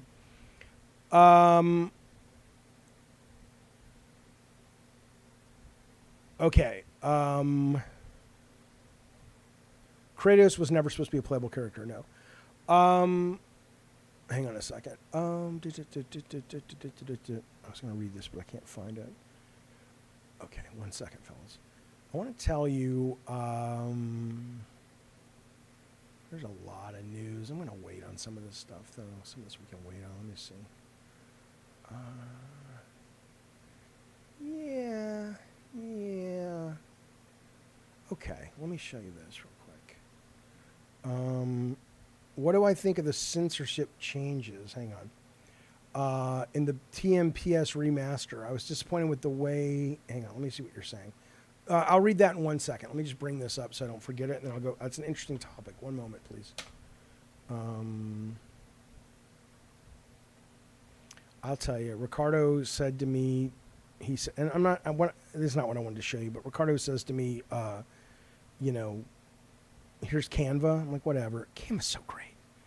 And this is not great. I'm not showing you this because it's great. It's not what I wanted to show you anyway.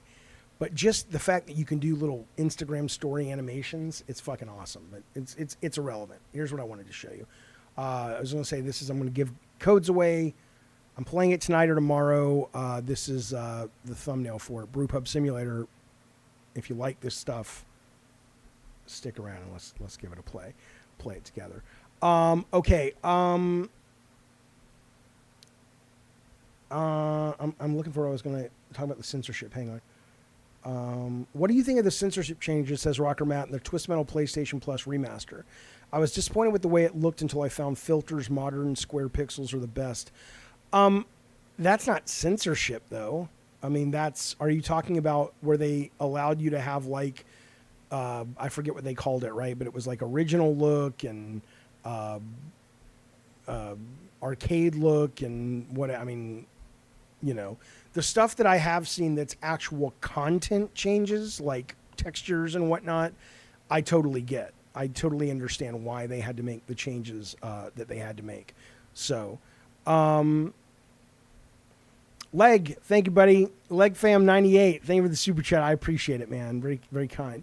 No censorship changing the health icons to hearts. That's not censorship, right? Changing the health icons to hearts is because the Red Cross literally owns the trademark to a red cross for their company, for their nonprofit or whatever. And it's very difficult, if not impossible, certainly for a game like Twisted, to get the rights to that red cross, which is why if you look at, say, Twisted Metal 2012, I think it's green now, or I think it's orange. So that wasn't censorship. That was like, hey, we don't have the rights to that. Same thing with the Hollywood sign. The Hollywood sign, we either signed a contract back in the late 90s and we got the rights and it expired, or they just couldn't find where the contract is, or we did it without knowing we needed a contract. Who the fuck knows? Now Hollywood's like, if you want to use our fucking sign, you got to pay for it. And so Sony's like, yeah, we'll just say Los Angeles. I get it. I mean, why, would it be nice? Sure. But whatever. I will tell you, here's some trivia. Would you like some trivia? Twisted Metal 1 doesn't have this, which is if you start up, and this is reflected in the remasters that dropped yesterday. If you start up Twisted Metal 1, you'll see the single track logo, the Sony logo, all that shit. You can't skip it. And Twisted Metal 2, I had a little bit more clout. And I remember calling Kelly Flock and saying, this bug here, because I told the developers, I said, can you please make it so all this bullshit at the beginning is skippable? And they did it, and then it got bugged by legal. And I went to Kelly, who ran the place, and I said, can we fix this? And he said, well, I guess legal says it's kind of a thing that we want in every game where you can't skip it. I said, why? And he said, well, because it helps build the brand, says legal. I said, you know what helps build the brand? Not pissing off gamers by making them watch every time they boot up the game this fucking intro. It's like they'll love you. They'll follow your brand if you make them happy. Let's make that the reason they know our brand, not because we won't let them skip it. And for whatever reason, he said, okay, cool. And that's one of the very few games of that time from 989 and stuff that you can skip that shit. And then once I don't know what happened, but somewhere along the lines, they went back to not letting you skip it. I mean, this was back in the day. Now it doesn't matter. It's always kind of up and stuff. But, I'll tell you something else I noticed too, by the way. This was weird. This was fucking weird, man. I almost think this, I have this theory. I don't know if it's if I take it seriously or not, but it's fun that there, whether we're in a simulation or not, there's only so much RAM in the universe, right? It's why when you hear a song you haven't heard forever, you'll probably hear it again like 3 days later. It's because that's what's loaded up into the RAM, right? So I'm playing Twisted Metal 1 yesterday, and I picked Yellow Jacket, and Yellow Jacket's, here you go, Eric. He says, stop messing with my microphone. I like to. Fuck you. Yellow Jacket throws the Molotov cocktail, and he has this sound cue. All the specials have sound cues where he goes, don't ask me why, but he goes, yeah, right? And somebody was just asking me who did the music for the soundtracks, Rocker Matt. I think they were a studio in Utah. They were great. I think they used the Osmond family, if you know who they are. They're recording studios, but I forget what they were called, like Big Machine or something like that. They were great. Yeah, Rockstar lets you skip the credits for GTA because they know you're going to be sitting there for 6 hours loading the goddamn game. But anyway, so I'm playing Gex, like I said, which is what accidentally caused me to give Sony $750 of my money in exchange for some fucking Call of Duty points. So I'm playing Gex, and there's a song that plays, I don't know if it plays everywhere, but it's in the first level, in the cemetery level. And when you play it, there's a part in the song where it's the exact same fucking sound cue, where at the part of the song, the guy goes, yeah. And it's the same fucking thing. And I think Twisted Metal came out before Gex. So, you know, but they probably were all pulling from a library. I'm not like upset, but I just thought it was really weird. Because it wasn't similar. It was the same fucking goddamn sound. I mean... How dare you? Right? Come on now. Come on now. I was going to do a little bit of weird news today, but I'm not. I was going to do... I got all this lined up. Right? I have some cool new games I want to show you. I'll show you those tomorrow. Had some weird news I wanted to talk about. This is what I was talking to Master Luke about. I love this icon. I want to reach out and hire him and see if he's willing to make like 12 or 13 of these for the YouTube and whatnot. Look at, isn't that beautiful? I mean, I know it's because I'm beautiful, but I love his art style so much. But anyway, the next I Love the Weird, it's coming soon, Addie Pie. Or I might just start integrating them into these shows, like at the end. I'm not sure. Jaffe, if you were to come back for one last ride with a health budget, how would you make a new TM game? I don't know, man. That is a very long, that's a question that I have pondered that I need to spend a lot more time pondering. Here's what I'll tell you. I am very excited to get in, I hope I do, to the beta of what we talked about at the start of the show, which is that game called, let me bring it back up because I don't remember what it's called now. Come on, Jaffe. It's called Stampede Racing Royal, because that will give me what a lot of people have been telling me is absolutely what Twisted Metal should be, which is Battle Royale.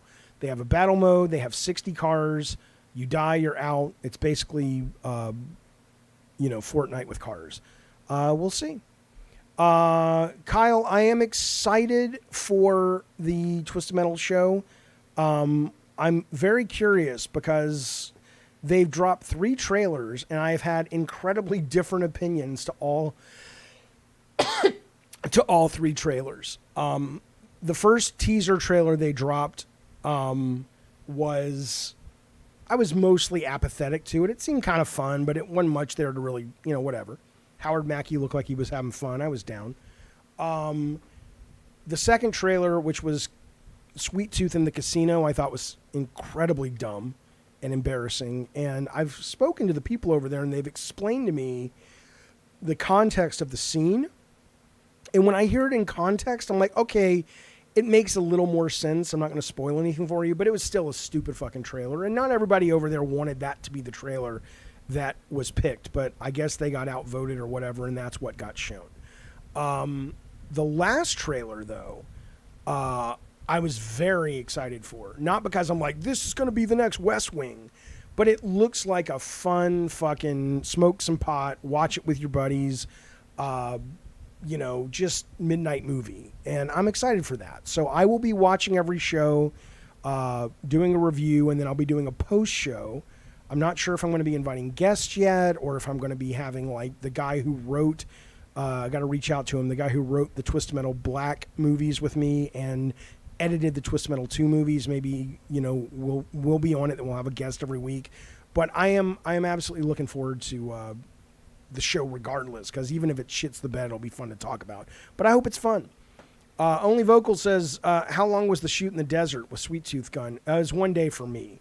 And it was directed by a guy who looked exactly like J.J. Abrams. And it was fun. It was fun to do. Okay. I think that's what I got, fellas. That's what I got for the day.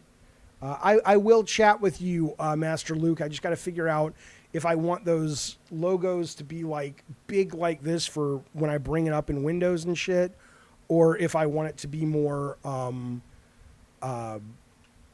like on YouTube and all that shit. So, Rocker Matt, we haven't done those ending videos yet, but I will. And last thing I want to show you, I don't know if you guys have seen this yet. Have you seen how I like to do the news now?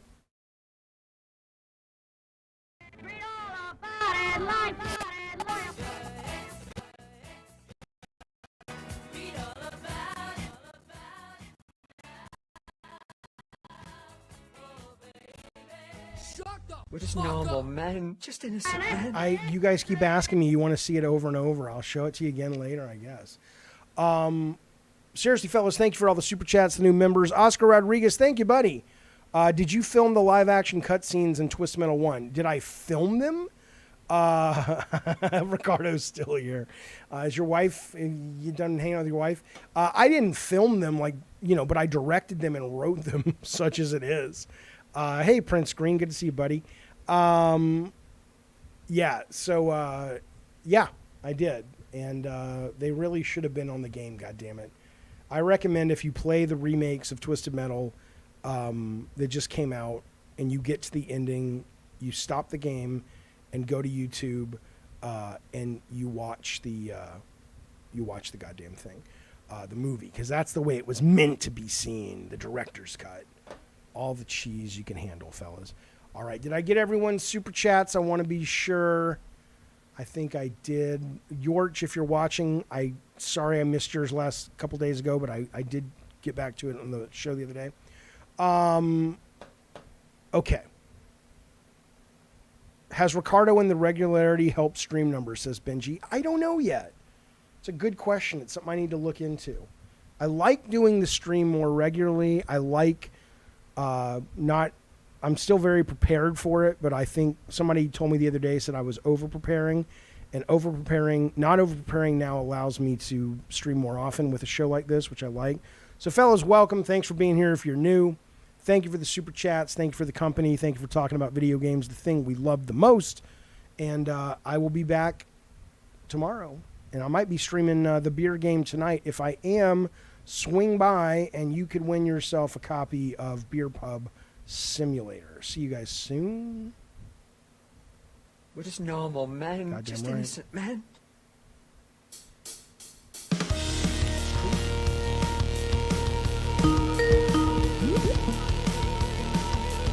Hello? It's Jaffe. Who's this? Somebody just called. I was going to take your call. Look at them. They called and they hung up. I'm right here for you, baby. What do you want? I'm going to call him back. It says call ended. Fuck it. I'm calling back. Start call. See what happens. Viga numbri valimisel. Palun kontrollige numbrit. Ошибка при наборе номера. Пожалуйста, проверьте The номер. fuck is that? What the fuck is that? Here, let me call this guy. This guy called earlier. Let's call him back.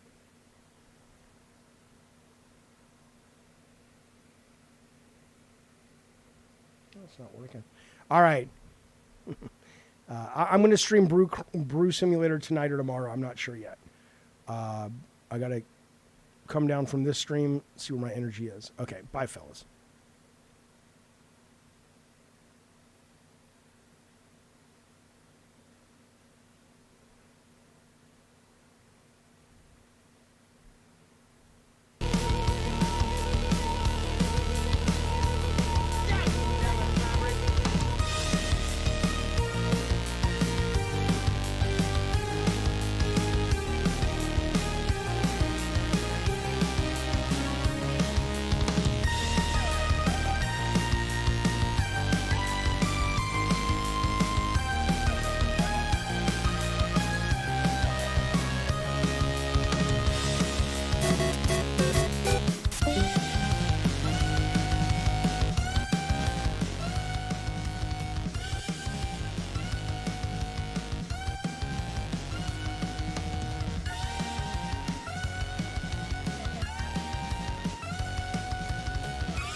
I didn't stop I didn't stop the podcast, Jacob. It's now on YouTube Music. So if you download the YouTube Music app, you can get it. But YouTube Music would just do it instantly versus the Apple one. I'm just a one-man band mostly, so I had to download it and put it up and time code it. It was a big fucking pain in the ass. And you know, I wanted to do it all, keep it on YouTube, because YouTube's eventually going to start putting it on other services too. All right, see you guys.